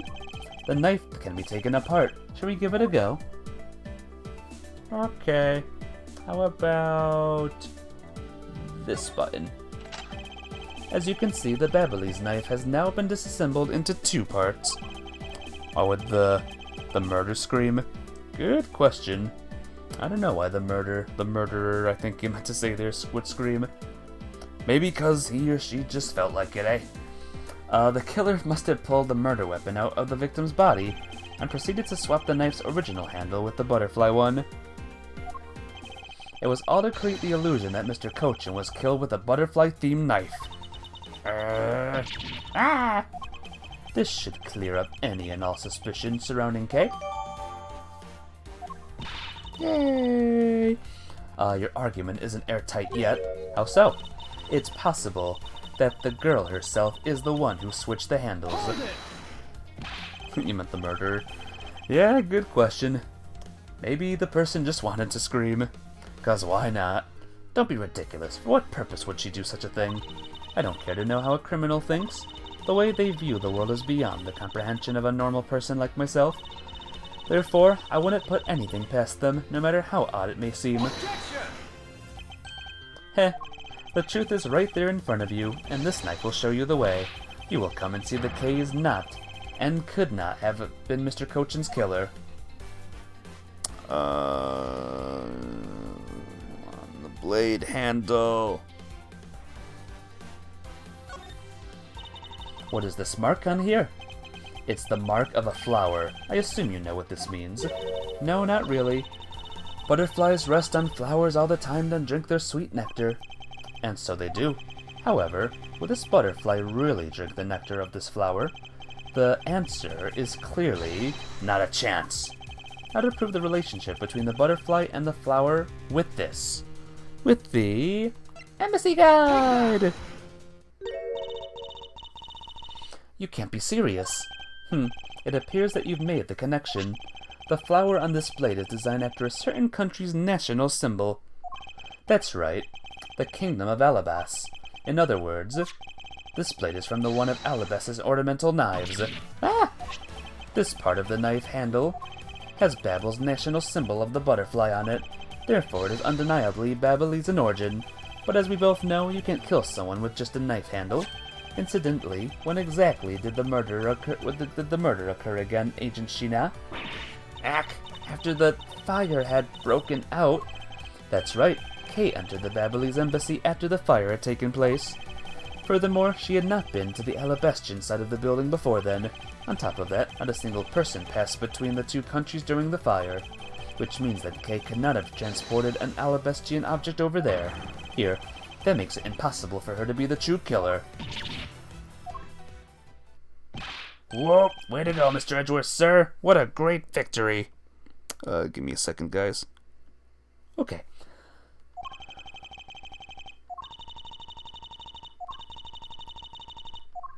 Huh? Hey, why is everyone so quiet? I'm happy we got this far and cleared Kay's name, but what worries me now is what will happen next. What is the meaning of this? An Alabastian knife here? Do you mean, how did this find its way to the Republic of Babel? Babal? It didn't find its way over. Rather, we should focus on how it was smuggled over. You know what? My brain hurts thinking about it while we're just standing around, thinking while you're on the run. Now that's the way a great thief operates. Okay. Oh, thanks a bunch, Mr. Edgeworth, for proving me innocent, I mean. You believe in me the whole time, right? Tell me you did. Not really, but... Come on, you don't have to be shy about it. Your argument is still not airtight. Would you care to elaborate? I understand now that the girl didn't commit the murder. However, there is still the possibility that she is the Yatagarasu. That again? Look, how many times do I have to explain it to you? I am the real Yatagarasu. A murderer is on the loose with a knife. A murderer is on the loose with a knife, rather. Yeah, could be. Could be. But who? I am not like that fake one that goes around setting fires, okay? Whether you're the real deal or a fake, it doesn't really matter. All I have to say is this. I have my suspicions that this girl is the one who started the fire. Preposterous. On which grounds do you suspect her of such a thing? The fact that she calls herself the Yatagarasu, that in itself is the most elegant proof. Miss Sheena. Yes? I have no intention of taking back any of what I've said. I am the great thief Yatagarasu, and I refuse to allow some impostor to claim that name as their own. The path of justice that my father pointed me toward, I will walk it the best I can. It's not good to be so stubborn. I hope you can understand that. Thanks a lot for the concern, Miss Sheena. Let me share something with you, too, as a token of my appreciation. Those sunglasses totally do nothing for you, so I'll steal them from you next time, okay? What? Well, I guess we better get going. Going?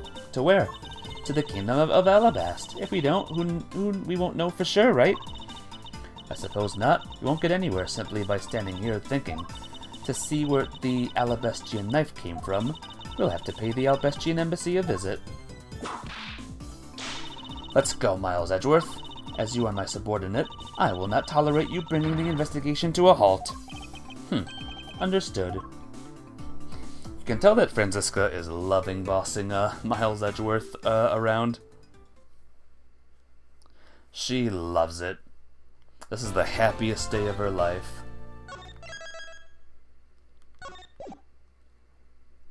Meanwhile...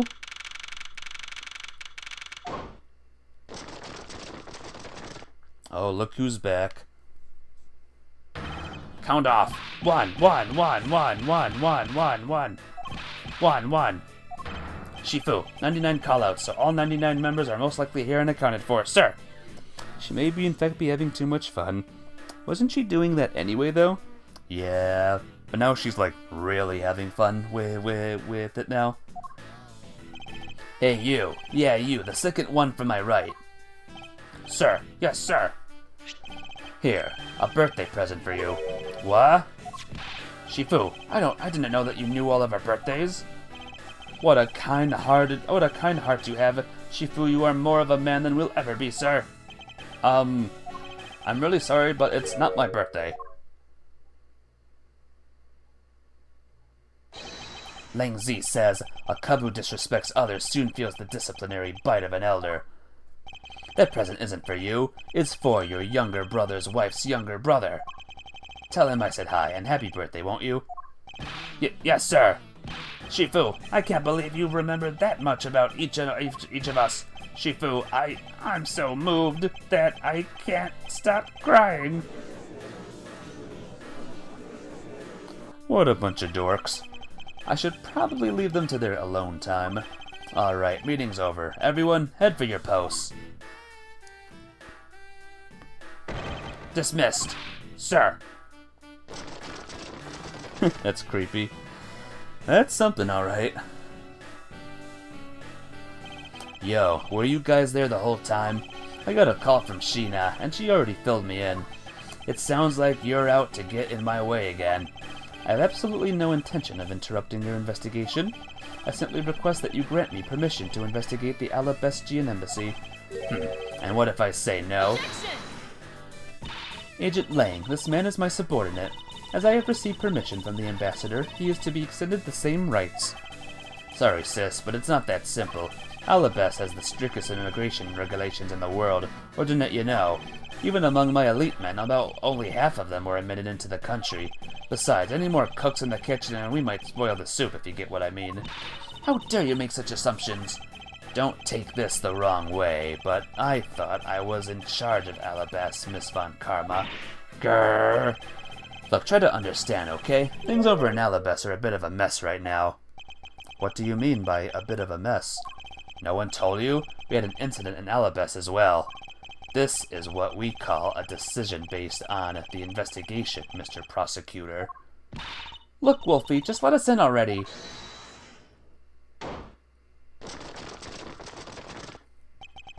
Is there a problem here, Agent Lang? Who's this guy? Not really. Just having a discussion about whether or not to let these guys in. Ambassador Alba, I ask that you please allow these people to join the investigation. Having a debate because of my country. I'm terribly sorry for placing you good people in that kind of situation. It is all because I lack the strength to govern well. Please, it is nothing of the sort, Ambassador. You weakling Quercus. Is that how you say that? Quercus? Quercus, curse your frailty and your inability to effect change in your country. What are you...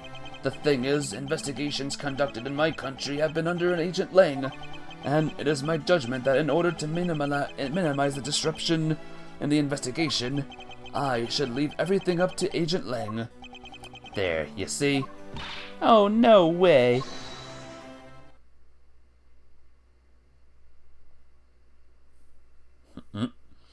The country ambassadors meet. Ambassador Alba, I ask that you please reconsider letting them into Alabest. What's that?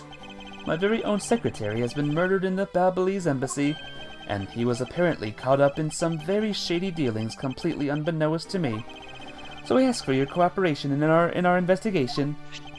These aren't much, but I hope they can cover your travel expenses to Babel someday.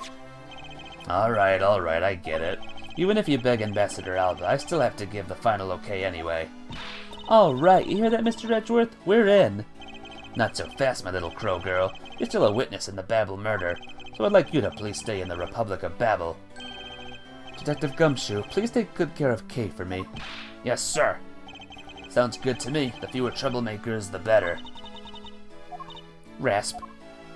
Rasp.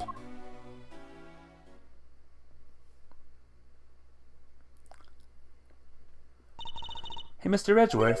Yes? So I wanted to ask for a while now, but that lady over there, is she who I think she is?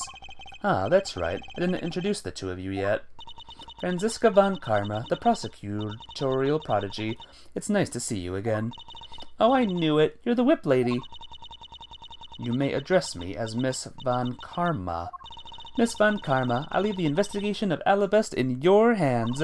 Thanks. Rest assured I will outsmart both the smuggling ring and the Yatagarasu.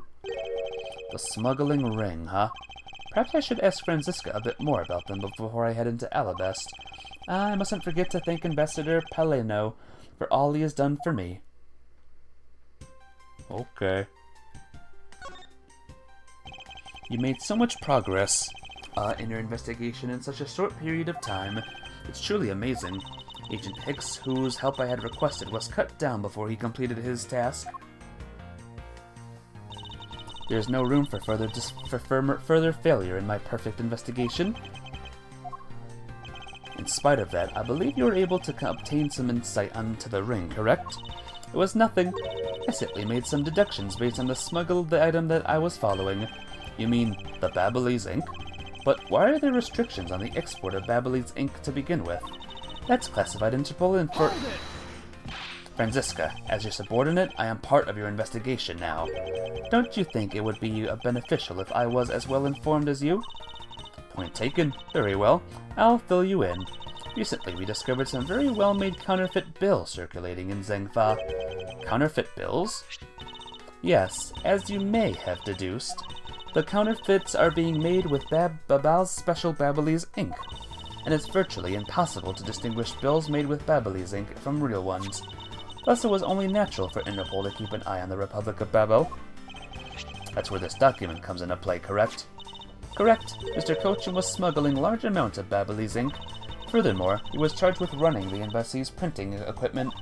That's all the evidence I need to know that he was the head of the smuggling ring. I take it that's bad, what they're doing, right? Counterfeit bills. I take it that's a very, very bad thing, huh? However, there remains one tiny problem. Let me guess, you still have yet to find the counterfeit bills or the smuggling ink? Yes. Definitely yes. Yes, and while we're listing things, I might as well add the counterfeit plates to the pile. Since we haven't been able to locate any of these items in the Babyliss embassy, we're looking into the Alabastian embassy next. It doesn't matter where they're hidden. Mark my words, I will find them. Counterfeit bills. Ambassador Paleno, I am in your debt. No, it's nothing, because it's about all I can do for you, I'm afraid. I only ask that you please bring Manny's killer to justice. I will, Ambassador, on my honor. Wow, you're so sensational. You really piqued my curiosity. I know they aren't much, but I know that I am giving them to you wholeheartedly. How many coupons do we have now? Do we have all of them now? No, that's quite alright. Oh well, how about this then? And what exactly is it? It's fountain pen ink. Known as Babyliss ink, it's made exclusively in Babel. So this is Babyliss ink. We make it from white crystal oil, which is mined through our mineral mines. Please accept this ink, one dip in your fountain pen in this, and you can write for hours in your organizer. How fortunate for me, the ink in my pen just happens to have run out. I gladly accept your gracious gift. Great, wonderful. I guarantee to you that writing with our ink is an unforgettable experience. And since we don't export it, if you run out, you'll always welcome to come and visit our fair nation. Talk about cornering the customer along with the market. Well, shall we get going? What's wrong, Kay? I didn't get permission to enter Alabast, so we're gonna go gather whatever info we can over on the Babyliss side, okay? Far too many coupons, I know. I got all of them now. Alright, I'm counting on you two. Right, and I'm counting on you and Miss Von Karma to sniff out clues in Alabast. Oh, and Mr. Edgeworth, if you happen to come across my phony, you let me know, okay? You tell me, I'll rush on over straight away with no matter where you are. I'll let you know when the time comes.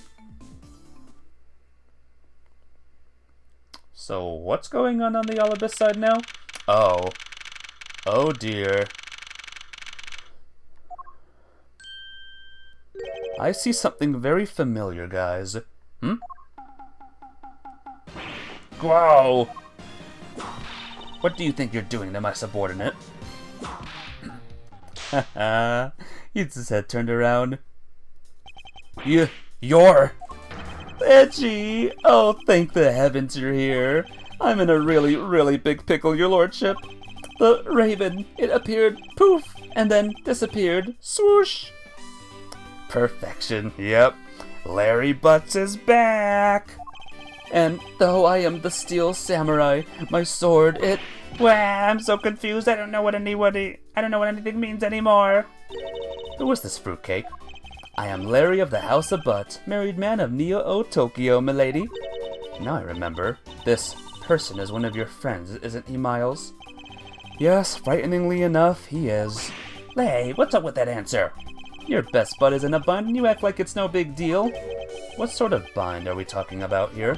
The suspect kind. I accidentally became a suspect in a murder. I see. That is quite the bind. Not that we're in the least bit surprised. Yes, I pretty much expected this news. This guy's explanation is amazing. I know. That's Larry for ya. From the instant I saw this unlucky face.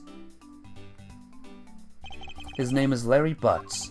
I have known him since grade school, and for as long as I've known him, he has been the world's largest source of trouble with a capital T. Hey, what kind of introduction is that? You're so mean, edgy. If you're not careful, you might find your tiny number of friends go down by 1. That was uncalled for. Besides, you're... Oh, wait, hold on. Larry, it was you? You're the one who wrote my Steel Samurai autograph? Oh, you didn't notice earlier? Even winked at you through my headpiece. What's going on? And why are you beet red? Sorry, but could you not speak to me right now? Oh, sorry. Am I interrupting your comical yet melodramatic play? Aha, so this is the incident you mentioned earlier. Mr. Prosecutor, this man, this childhood friend of yours, is our prime suspect. Of what, you ask? Of the murder of a man who had snuck into this embassy, Masty Mask 2. Masty Mask the Second? Yep, Masty Mask is back. But it's the second one.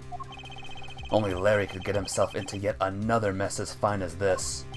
But no matter what the facts seem to say, Larry is not the time to commit murder. Still, it's a rather daunting stroke of misfortune I've struck. I have to prove that Larry Butts is innocent of all wrongdoing. Shifu, we've identified the victim. Good work. I'll take that report now. Agent Lang, would you mind if I took a peek at it as well? What did I tell you earlier, Mr. Prosecutor? Don't get in my way. There's only enough flesh here to feed one wolf, and that one is me. So no, you may not take a peek. But Agent Lang...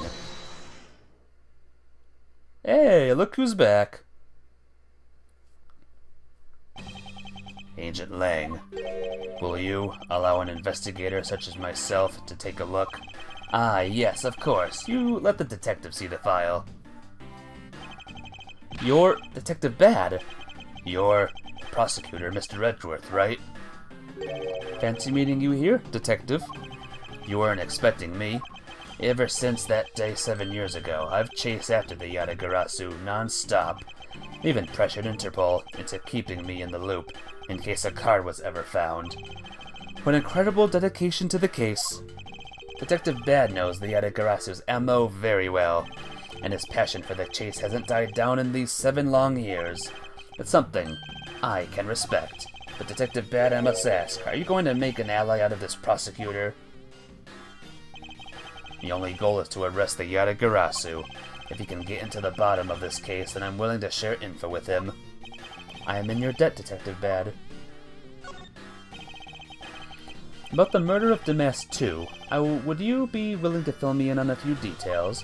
When the Yatagarasu showed up, Agent Lang and I took ourselves off guard duty, and put ourselves in charge of directing things at the crime scene. Taking advantage of the chaos, Damask 2, he broke into this embassy. Probably to steal some treasure or another, and I suppose he lost his life when he was forced to fight someone else in this room. Suspect? Alright, give me a second, guys. Okay. Why exactly was that man placed under arrest, Detective? That samurai. He was born looking suspicious, but not for the reason you suspect, I assure you. As you can plainly see, he is completely harmless. Well, it was just a random guess. It's not like he is actually under arrest. Tonight, here at the Alabastian Embassy, Ambassador Alba was to give a commemorative speech, and that's when the Yatagarasu showed. But keep in mind, the Yatagarasu isn't who I'm talking about right now. Those seats for the guests who had been called to sit in them were empty. A no-show? Who was it that failed to take their seat? the Steel Samurai. Until the speech was to begin, each member of the entire Steel Samurai family was to wait in a separate room. However, for some weird reason, that man was spotted in a different location than his assigned room at the time. And where was he? He was on the roof, with one of his legs down a chimney. That chimney leads directly into this room. Larry Butts, you finally outdone yourself this time. What were you thinking? In any case, I believe it's high time for me to start my investigation. What a dope. So this is the victim, Damask 2. What is with this gaudy outfit? You don't know about the Mask Damask? A few months ago, this thief caused a lot of havoc on the populace. So this thief is separate from the Yatagarasu? I thought they were for a while, because the MO and targets were different. Damask likes high-value trinkets and jewels, and being gaudy is his signature. Gumshoe was in charge of that investigation, so he'd know more about Damask. That's alright, all I probably hear are tales of his failure anyway. You haven't changed a bit, I see. In any case, let's get started here, shall we? Yep. I see a paper. What is he holding? It looks like a piece of paper from a notepad. It would appear that directions on how to reach the room were written by hand. There's something written on that back as well. I'd like you to steal the Primaduck statue in this room. What is that supposed to mean? Who writes a note to themselves like that?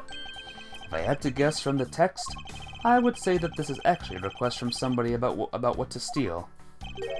So who is the person that requested the thief of the Primaduck statue? So Larry, Mask Damask, who else is gonna be in this game, in this case? There's not a single thread, there's not a single shred of fashion sense in Damask's costume. Well, at least I can appreciate the great effort he must have put into making it. You two don't know, you can't buy this costume almost anywhere now. It's being sold? Since when? Since around New Year's. The streets are practically flooded with them. Turns out Damask is a lot more popular than I thought he'd be. I can't believe that foolish fool would dress in fool's clothes to act foolishly. We got your point about 3 foolishes back, Franziska. Ha ha ha ha. I thought that Damask had quit the business. This guy, he's just a copycat using the name, a phony successor. He's just another petty thief. His real identity is an out-of-work guy by the name of Kashino. Kashino? Good. He's 29 and wanted on larceny charges. From his clothes and what he was carrying, we determined that this guy is the real Damask 2. The cause of death appears to be loss of blood from the back of his head. It seems that he was struck with something very hard. In other words, he was bludgeoned to death. Well. So this is the murder weapon in this case. There's blood on the blade. It's a rather sweeping sword, isn't it? Casino is a great name. It is. I should pick a pun name if I have a future kid. It's Steel Samurai Daddy's secondary weapon. I only call it his secondary because although he uses his sword in the most of his battles, it's his trusty samurai spear that he turns in a real fight. You sure know quite a bit about the Steel Samurai. That's only because I saw the stage show earlier. The owner of the sword is the Steel Samurai, or in other words, Larry. I should probably ask him about it, as detrimental as it is to proving him innocent. What else? Plus, this is what the wrapping cloth Damask 2 used to carry his stolen goods, but there's nothing wrapped in it now. I guess he never did manage to get his hands on whatever it was that he was out to steal. And I guess that is it. What else have we got? There was this exact same statue sitting in that Pravile's office we examined. It's a Primaduck statue. It was the national treasure of the Principality of Codopia. There was only one of these statues, meaning that one of the two is a replica. But both Alabest and Babel claim to have the real thing. What an incredibly childish fight to have. Alright, every piece of evidence. It's a Primaduck statue. There was only one of these on the Babili side as well. Here it's very valuable and made of pure gold. It was the national treasure of Cadopia. There was only one of these statues, meaning that one of the two was a replica, but both Alabest and Babel claim to have the real thing and won't budge from their claim. What an incredibly childish fight to have. The counterpart of the Babelese butterfly is the Albestian flower. The butterfly and the flower, they're both lovely things, but can we interpret this to mean that Alabest provides honey to Babel? Franziska, can you come up with a more meaningful or profound comment? Very well then, let's see what sort of profound comment you can come up with. Ahem. Well, flowers cannot survive without the butterflies that spread their pollen, and butterflies cannot live without the nectar that flowers provide. If either one were to disappear from the equation, neither would survive. How was that, Miss Von Karma? Your explanation took too long and I nearly fell asleep. Well, let's continue the investigation. Franziska, why can't you just admit I had something there?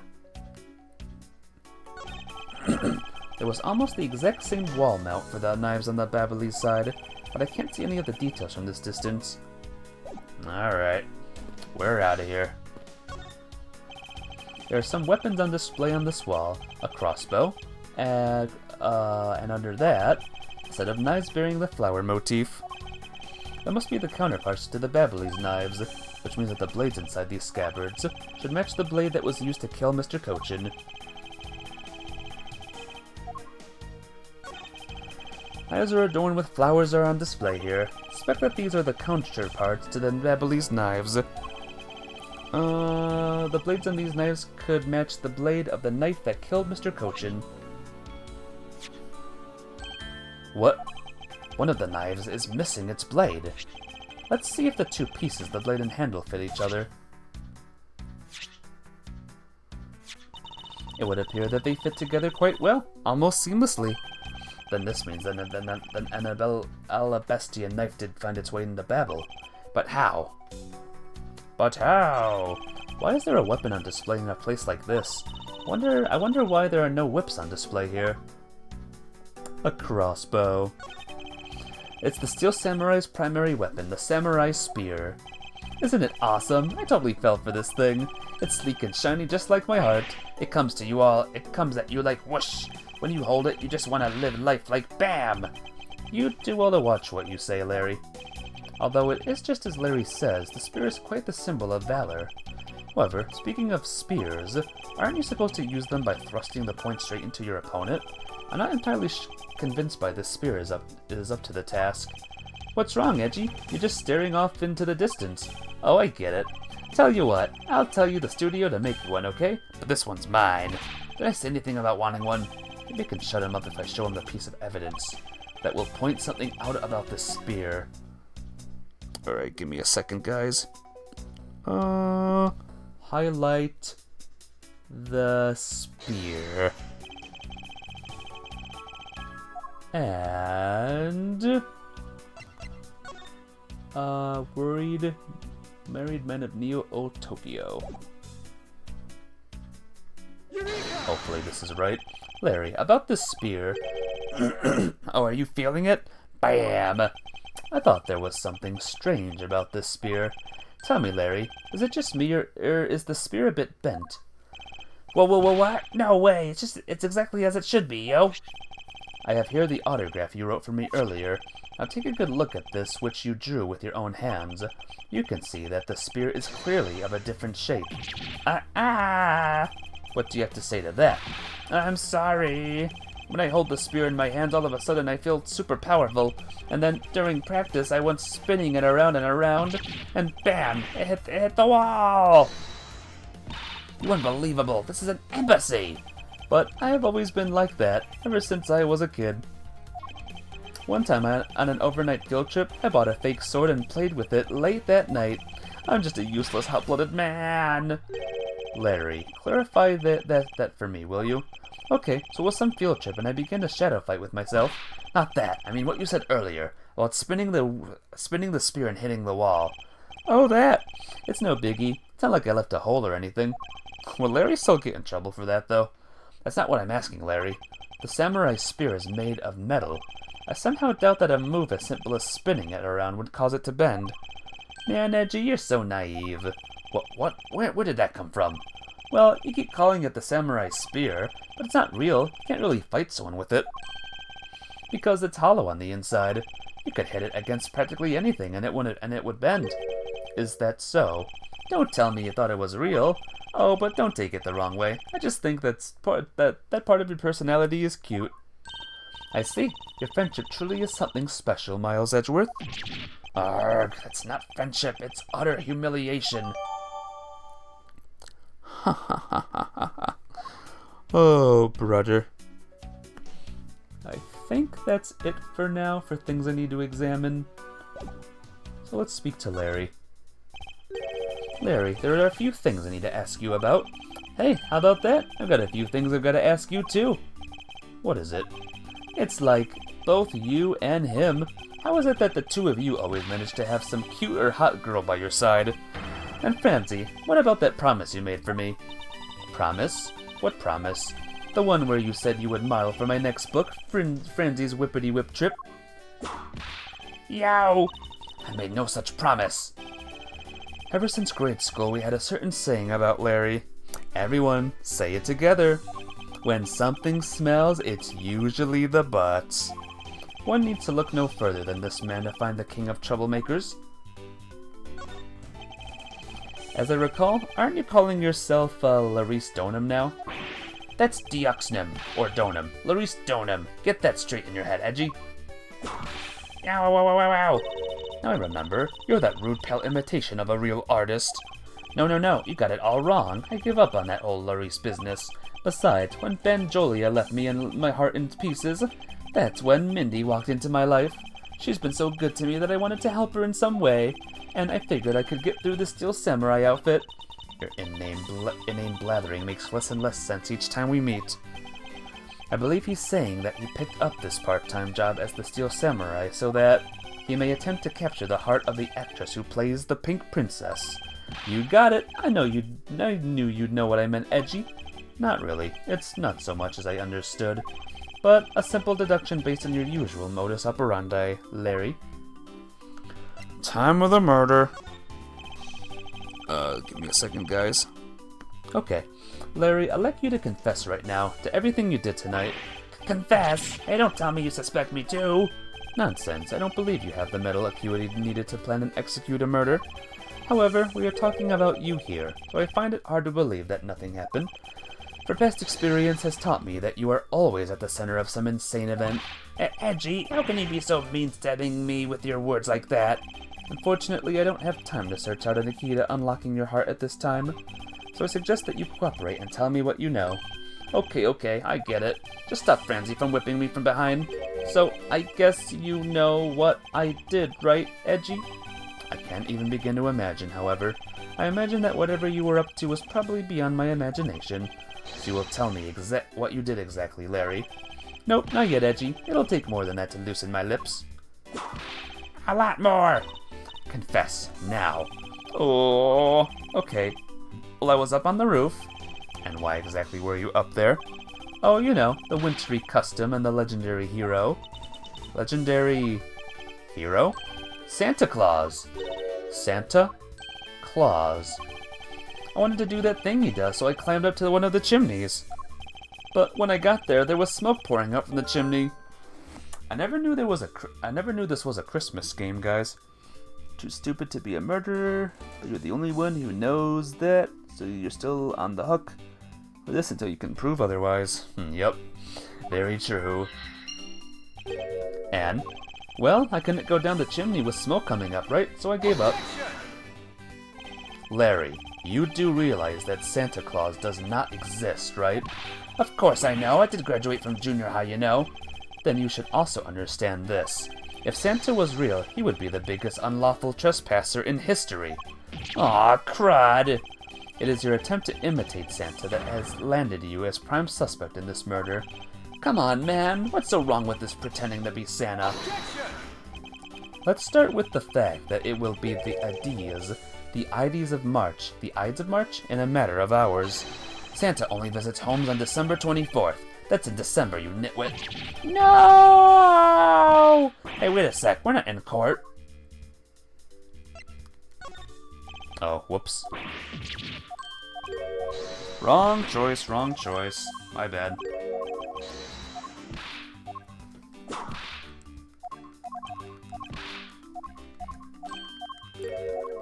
there is a couple more things I wanted to do before the ending of this, so gotta get hurry.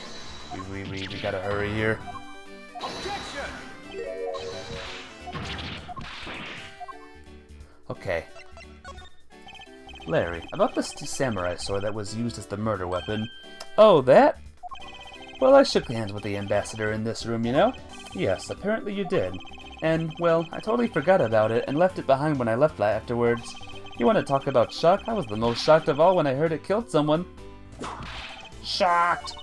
Foolish fool looking especially foolish for foolishly stating such a foolish excuse. You forgot to take something that big with you. Who would believe such a tale? Sorry, Miss Von Karma, but I believe him. Because if anyone could forget something like that, it would be Larry. Even if it was December, you don't think it would be okay? Nah, probably not. Edgy, you believe me. I just knew that our friendship is something special. Anyway, even if Larry had simply forgotten the sword and left it behind, that in no way clears his name, which means that I will have to prove his innocence from a different angle. Let's head right over to this desk now. The person shaking hands with the steel samurai in the picture is Ambassador Alba. Was taken just before the murder. The steel samurai must be very popular. They're even using the national treasure as as a backdrop. I just don't understand. What exactly is so great about the top knot there? Clearly there's a depth to this show that a young person like you can't fathom. Speaking of young people, aren't young children the target audience of this show of costume actors? Don't matter. Here maybe. That must be Ambassador Alba's desk. His notebook is open on his desk. He must have been in the middle of some important work. Sapling growth log. It finally sprouted today. Funny, it doesn't look like important work to me. Two gorgeous flowers are in full bloom here. I'm sure flowers are lovely as these. Must have been equally as lovely name. Miles Edgeworth, are you done staring? I should hardly think passion flowers are all that rare. Passion flowers? That's a rather unusual name. It was named by priests in the 15th century for the Passion of Christ. As they say, you learn something new every day. Yay. It's a fireplace, and by the looks of it, I don't think it's been used recently. Yes, I can't say that I see anything unusual about it. Whoops. Darn it. Alright. The counterpart to the Babyliss butterfly is the Alabestian flower. The butterfly and the flower, they're both lovely things. Can we interpret this to mean that Alabest provides honey to Babel? Franziska, can you come up with a more meaningful or profound comment? I think I read this already. Yeah. Yep.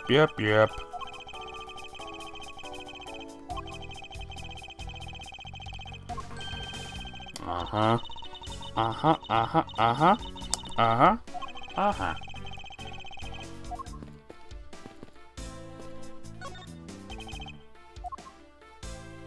We have a deduce. We can deduce a thing now, guys. Looks like something dug into those window boxes. Something did. Some kind of badger. Some kind of very tiny badger. Hey, the statue's facing in this direction, but in this picture... Eureka! Look at this photo and tell me what you find odd about this scene, Miss Von Karma. The apparent joy in the ambassador's face as he shakes the top knot's hand. That's not it. I was trying to point out that the statue in this photo is facing a different way. You're right. The statue is a national treasure. As such, only an ambassador or a secretariat-level person is allowed to handle it.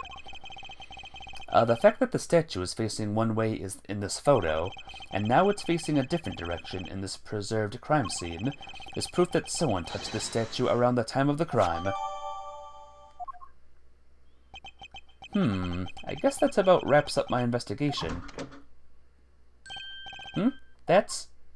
Hey, it's the Pink Princess! Who's this gonna be, I wonder? Yo, Pink Princess, how are you feeling? Still feeling ill?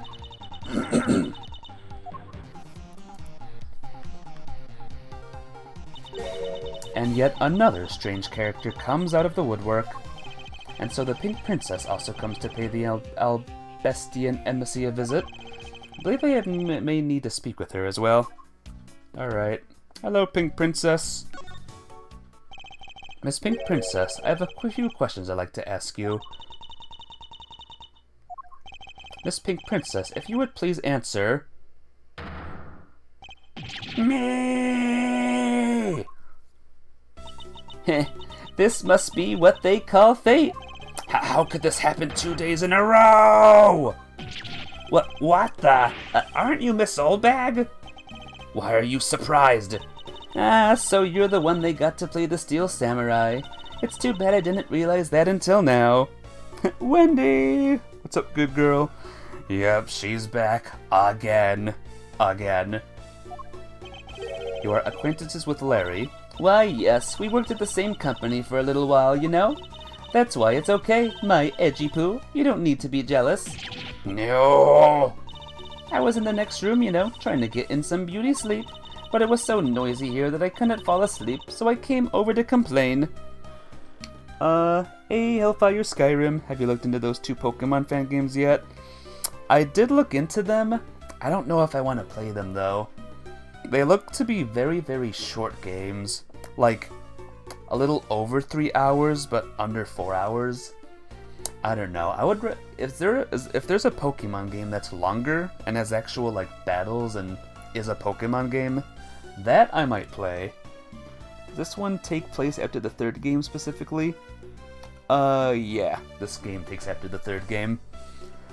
So security duty is over.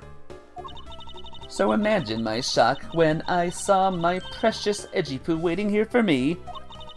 I mean, who could have imagined that you would ever come to a show like this? I guess I've misjudged you, Edgipoo. You misjudged him? I thought he was trying to avoid me, you know. That was no misjudgment on your part. That's precisely what I was trying to do. But it looks like the winds have shifted and he's now willing to be chased after. I'm simply overwhelmed. Don't you worry, Edgipoo. I'll chase you forever, to the ends of the earth. Isn't that just peachy? This is one of those rare times when Franziska and I actually see eye to eye. Now then, ahem, what are you doing here? I thought you were working at Gatewaterland as the Pink Badger.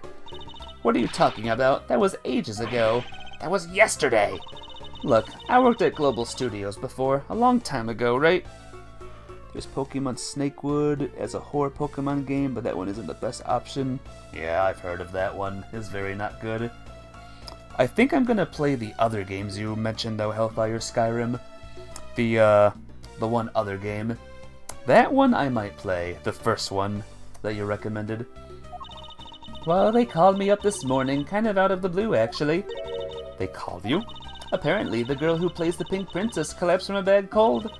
It happened so suddenly, so they called me in to be her last-minute replacement. Do they not have enough people on staff at that studio? I really couldn't say no, so here I am, playing the role of the heroine. Instead of that Mindy girl, I mean. But the poor girl, I feel bad for her. Because they let me stand in for her. She's going to have a terrible time when she returns. You know, this will be really stand up in a second and shoot the ragdoll instead of the shuriken. The audience is an uproar with an actress, so they're a bunch of Tippletons. You're a rather lively old lady. The little Miss Goody Two Shoes? Yeah, that one I might stream. Come October. So, basically you've received the stand-in request this morning, correct? You got it. If you need to see it, I got it right here. Look. It appears that she is telling the truth. Oh boy. I tell you, my fine acting moved the entire audience to tears. Yes, tears of laughter, as I recall. But being famous has its problems too, you know. Here, take a look at this. It's a letter from a stalker. Wendy, I'll be descending on you from above tonight, your loving night. I was just taking my break when I found this stuck under the door to my room. Honestly, you really have to watch out for these kinds of things. Look at what it says. Wendy, I'll be descending on you from above tonight, your loving night. How absolutely revolting. I mean, you think he could get my name right. There's no accent in my name. Wait, at this horrible handwriting. Where have I seen this before? The old lady's kind of scary. Oh, Hedgewolf, you have no idea. You have no idea. But now that you're here, Edgy Poo, I feel 100% safe. Where do I factor into this? You'd bust the evil stalker man for my sake, wouldn't you, Edgy Poo? Well, if you allow me the liberty to handle this in my own way, I'll gladly dispatch the detective to your house later. Oh, come on, Edgy Poo, stop being so dismissive and playing hard to get. Time of the murder. What were you doing at the time of the crime? What crime? What? After the show was over, I had nothing but free time in my hands, so I used the fireplace in the room next door to keep my bad hip warm. Well. Excuse me. Well, a murder occurred in the room right next to yours. Is that right? Oh, Edgy Poo, I'm so scared. Hold me, caress me. Hold it! If you could please not cling on to my personage. In any case, I take it then that you failed to show up at Ambassador Alba's speech. Oh, that. No, I didn't go. I mean, I may have the heart of a young tender maiden, but my body just refuses to cooperate at times. As soon as the show ended, my hip started acting up and got stiff. I couldn't move at all. Can you provide proof of your condition? Oh, you just go on ahead and ask the doctors in the infirmary. They're the ones who carried me from the theater all the way to this embassy. I have to admit, the thought of her not being able to leave that room is rather pleasant. Oh yeah, Edgeworth is having a rough time. Oh, what's this, guys? Another familiar character has entered the scene? Prosecutor Von Karma, I brought the police dog as you requested, sir. Good work. You may leave now, officer. This dog. I requested the assistance of a dog in our search for the Yatagarasu. Looks like you guys have some pretty bright dogs in this country, too. Police puppy! It's a police puppy that we have seen, by the way. All the way in the first game, to be honest. Hey, you're a real cutie, aren't you? Yeah, that's a good boy. That's the police dog. That's the police dog's Gumshoe's been taken care of. I think its name is Missile. What a fitting name for a police dog that dashes out in front and attacks. That action alone isn't exactly what's going to solve the case for us, you know? Now, Missile, I want you to find some clues. Go!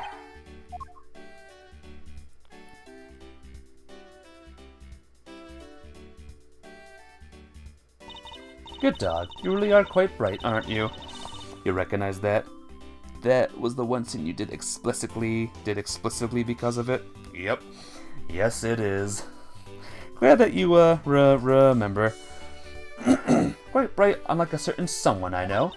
Now, what do we have here? What is this? It looks like a small hot dog, but... Wait, Francisca, isn't that an official samurai dog? Grrr! Ah, no, bad Missile! He ate it. I wonder if it's alright for him to eat that. It's just a meat substance snack featuring the Steel Samurai. I'm sure he'll be fine. So cute, I know. Missile's, the best. That's quite a bit of information you've gathered there in a single quick glance. We should really be focusing on why there was a samurai dog there to begin in the first place. Looks like that snack wasn't all Missile found. Oh, and what do we have here?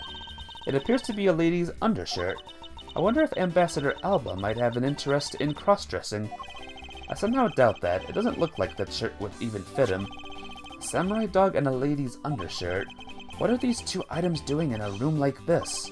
Given the circumstances, the lady's undershirt could only belong to one person. Suppose I should get this over with and ask the owner of said undershirt about it. Oh dear. This is, gonna be an awkward question. Miss Oldbag? Is this yours? If you could please take a look at this brown-colored undershirt. Oh, Edgy Poo, what is the meaning of this? Why did you steal that thing from my bags? All you had to do was ask, and I would have gladly given you as many as you'd like. Nerk. Thanks, but no thanks. This shirt was found here at this crime scene. What? Come now, why don't you just confess and explain what it's doing here? I know nothing, I tell you. What? Oh, I admit that I used the fireplace to dry that shirt. but I can't really help the fact that I had to, you know? Wearing that pink princess costume was like being in a sauna. And on top of that, I get fingered as a suspect? You're too cruel, Edgy Poo. Are you claiming that you never once set foot inside this room? Of course I am. If I had been the one to find the body, do you think I'd be as calm and relaxed as I am? I tell you, it's always something. Articles missing, the camera's missing, lawyer, there's missing, speaking of missing, the matter of my husband, it got married, said I stick marrying you, Papa Rose legs, you whisper in my ear, don't deserve it, okay, will you marry me? Men, honestly, men these days. Well, I don't believe she is lying about her actions, so I can safely assume she really was drying her shirt by the fireplace on her break. And somehow the undershirt managed to move from the next room into this one. Very strange, huh? Okay. I assume the samurai dog was also yours. Ah, that brilliant mind of yours. You really can see through everything about me. And so the feeling of dread continues. I suppose I should ask for more details. Alright. Samurai dogs. That samurai dog was yours, wasn't it? Oh, of course, and forever yours, my edgy wedgy poo. Hold it! If you could just stick to what I asked you. Edgy, are you in Miss Oldbag? No. You really don't change, do you? When will you learn how to take a joke? Anyway, that samurai dog wasn't mine. Those things are a present from the studio to the embassy. A present? The studio bigwigs basically told us to play delivery boys. We were supposed to hand the dogs off to the embassy people and tell them hi. I had to pile them all into the pushcart just to move them all. Those studio guys should have delivered those things by themselves. Right, Edgy? So did you deliver the samurai dogs to the embassy staff as per your instructions? Hey, Edgy, don't just ignore me and my question. Are you going to stick up for me? About that. See, after the show, I went to rest a spell in the dressing room. Because of my bad hip, you know. And there they were. The samurai dogs were just sitting on the dressing room floor. I suppose you had to make preparations for distributing them after the show. Well, if by preparation you mean sampling them as well. Excuse me? Oh, I tried once and thought they were actually quite good. Sorry, but I just had to find out. I know it was silly of me to think this, but I figured that since they're for a kid's show, their taste was probably for kids too. But they were so good that I couldn't stop. Before I went back to my room, I just had to help myself to half a dozen or so boxes. As I sat there by the roaring flame, fire warming them and eating them, I thought, this is... what is it now? Oh, I know. I bet you want a box too, don't you, my edgy poo? Well, who am I to say no to you? But I'll only give you one. The rest are all for me. Thanks. Looks like the lesson for today is that when the Steel Samurai and the Pink Princess take off their masks, they transform into a pair of annoying troublemakers. That's a lot of food, I know, right? How can one person even eat that much food? Guess what time it is, guys? Logic time! So, smoke from chimney use the fireplace.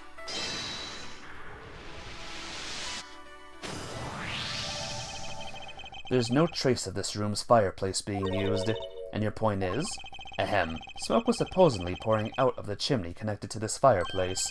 At least according to Larry, this is a contradiction of facts, is it not? Are you sure he wasn't just disoriented or something up on that roof? There is testimony from an investigator that puts Larry at this particular chimney. So no, I don't think it was a mistaken impression on Larry's part. On the other hand, the fireplace in the next room was being used at the time. Where do you suppose the smoke from that fireplace went? Ah, I see. So what you were proposing is this. The smoke that came out of the chimney was actually from Miss Oldbag's fire. So basically, the fireplaces of neighboring rooms share one chimney. Is that what you are implying? Precisely. And now... boom, boom!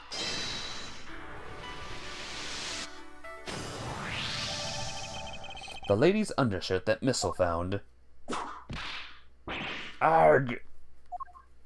Why are you getting all excited over holding onto a lady's undergarment? Miles Edgeworth, you uncouth sea slug! If you know the owner of said undershirt, then hurry up and return it to her already. You have it all wrong. This is evidence. and the owner of this piece of evidence was in the room next door. And yet despite that, Missile found it in the fireplace of this room. This lady's undershirt. Are you seriously claiming that it somehow passed through a solid brick wall? Not quite. The fireplace in this room is connected to a chimney. The other fireplace in the other room is also connected to the same chimney, leading us to the possibility that the two fireplaces are connected to each other. Perhaps a closer look at the bench at the back of the fireplace is in order. There's an X on the back wall of the fireplace. Let's see if I can't get a better look at it. Ooh, what in the... The wall separating this room's fireplace from the next room's fireplace apparently turns. As I suspected, this fireplace does indeed connect this room to the neighboring room. The neighboring room? There appears to be nothing particular about the next room, but the fact that there is nothing special about the next room isn't what's important. It's the fact that there is a secret passageway through the room's fireplace. We now know that the fireplace connects the two rooms, but how exactly is that significant? You aren't going to suddenly name the old lady as the Demascus 2's killer now, are you? No, she couldn't have moved at all because her stiff hip, so she could not have been the one. Unfortunately, I believe that this fireplace has nothing whatsoever to do with Demascus 2's murder. Woo! I see the time, guys, don't worry. It would appear that the answer has made itself known. You're making quite a confident face there, Mr. Prosecutor. Bring it on. I'm ready to counter any argument you may have. Very well, then. If you are prepared, I'll show you exactly where my deductions have led me. Good. I'm counting on you, Edgy. Leave it to me, Larry. My first attack will be to expose your lie for what it really is. My lie? I know that there is still something you are keeping from the rest of us. What's wrong with you? Why is it you won't believe me no matter what I say, Edgy? Curse you, I should just hurry up and die already if that's how it's gonna be. I'll confess to every murder in the whole world, and then kill myself, and then throw everything into mass confusion!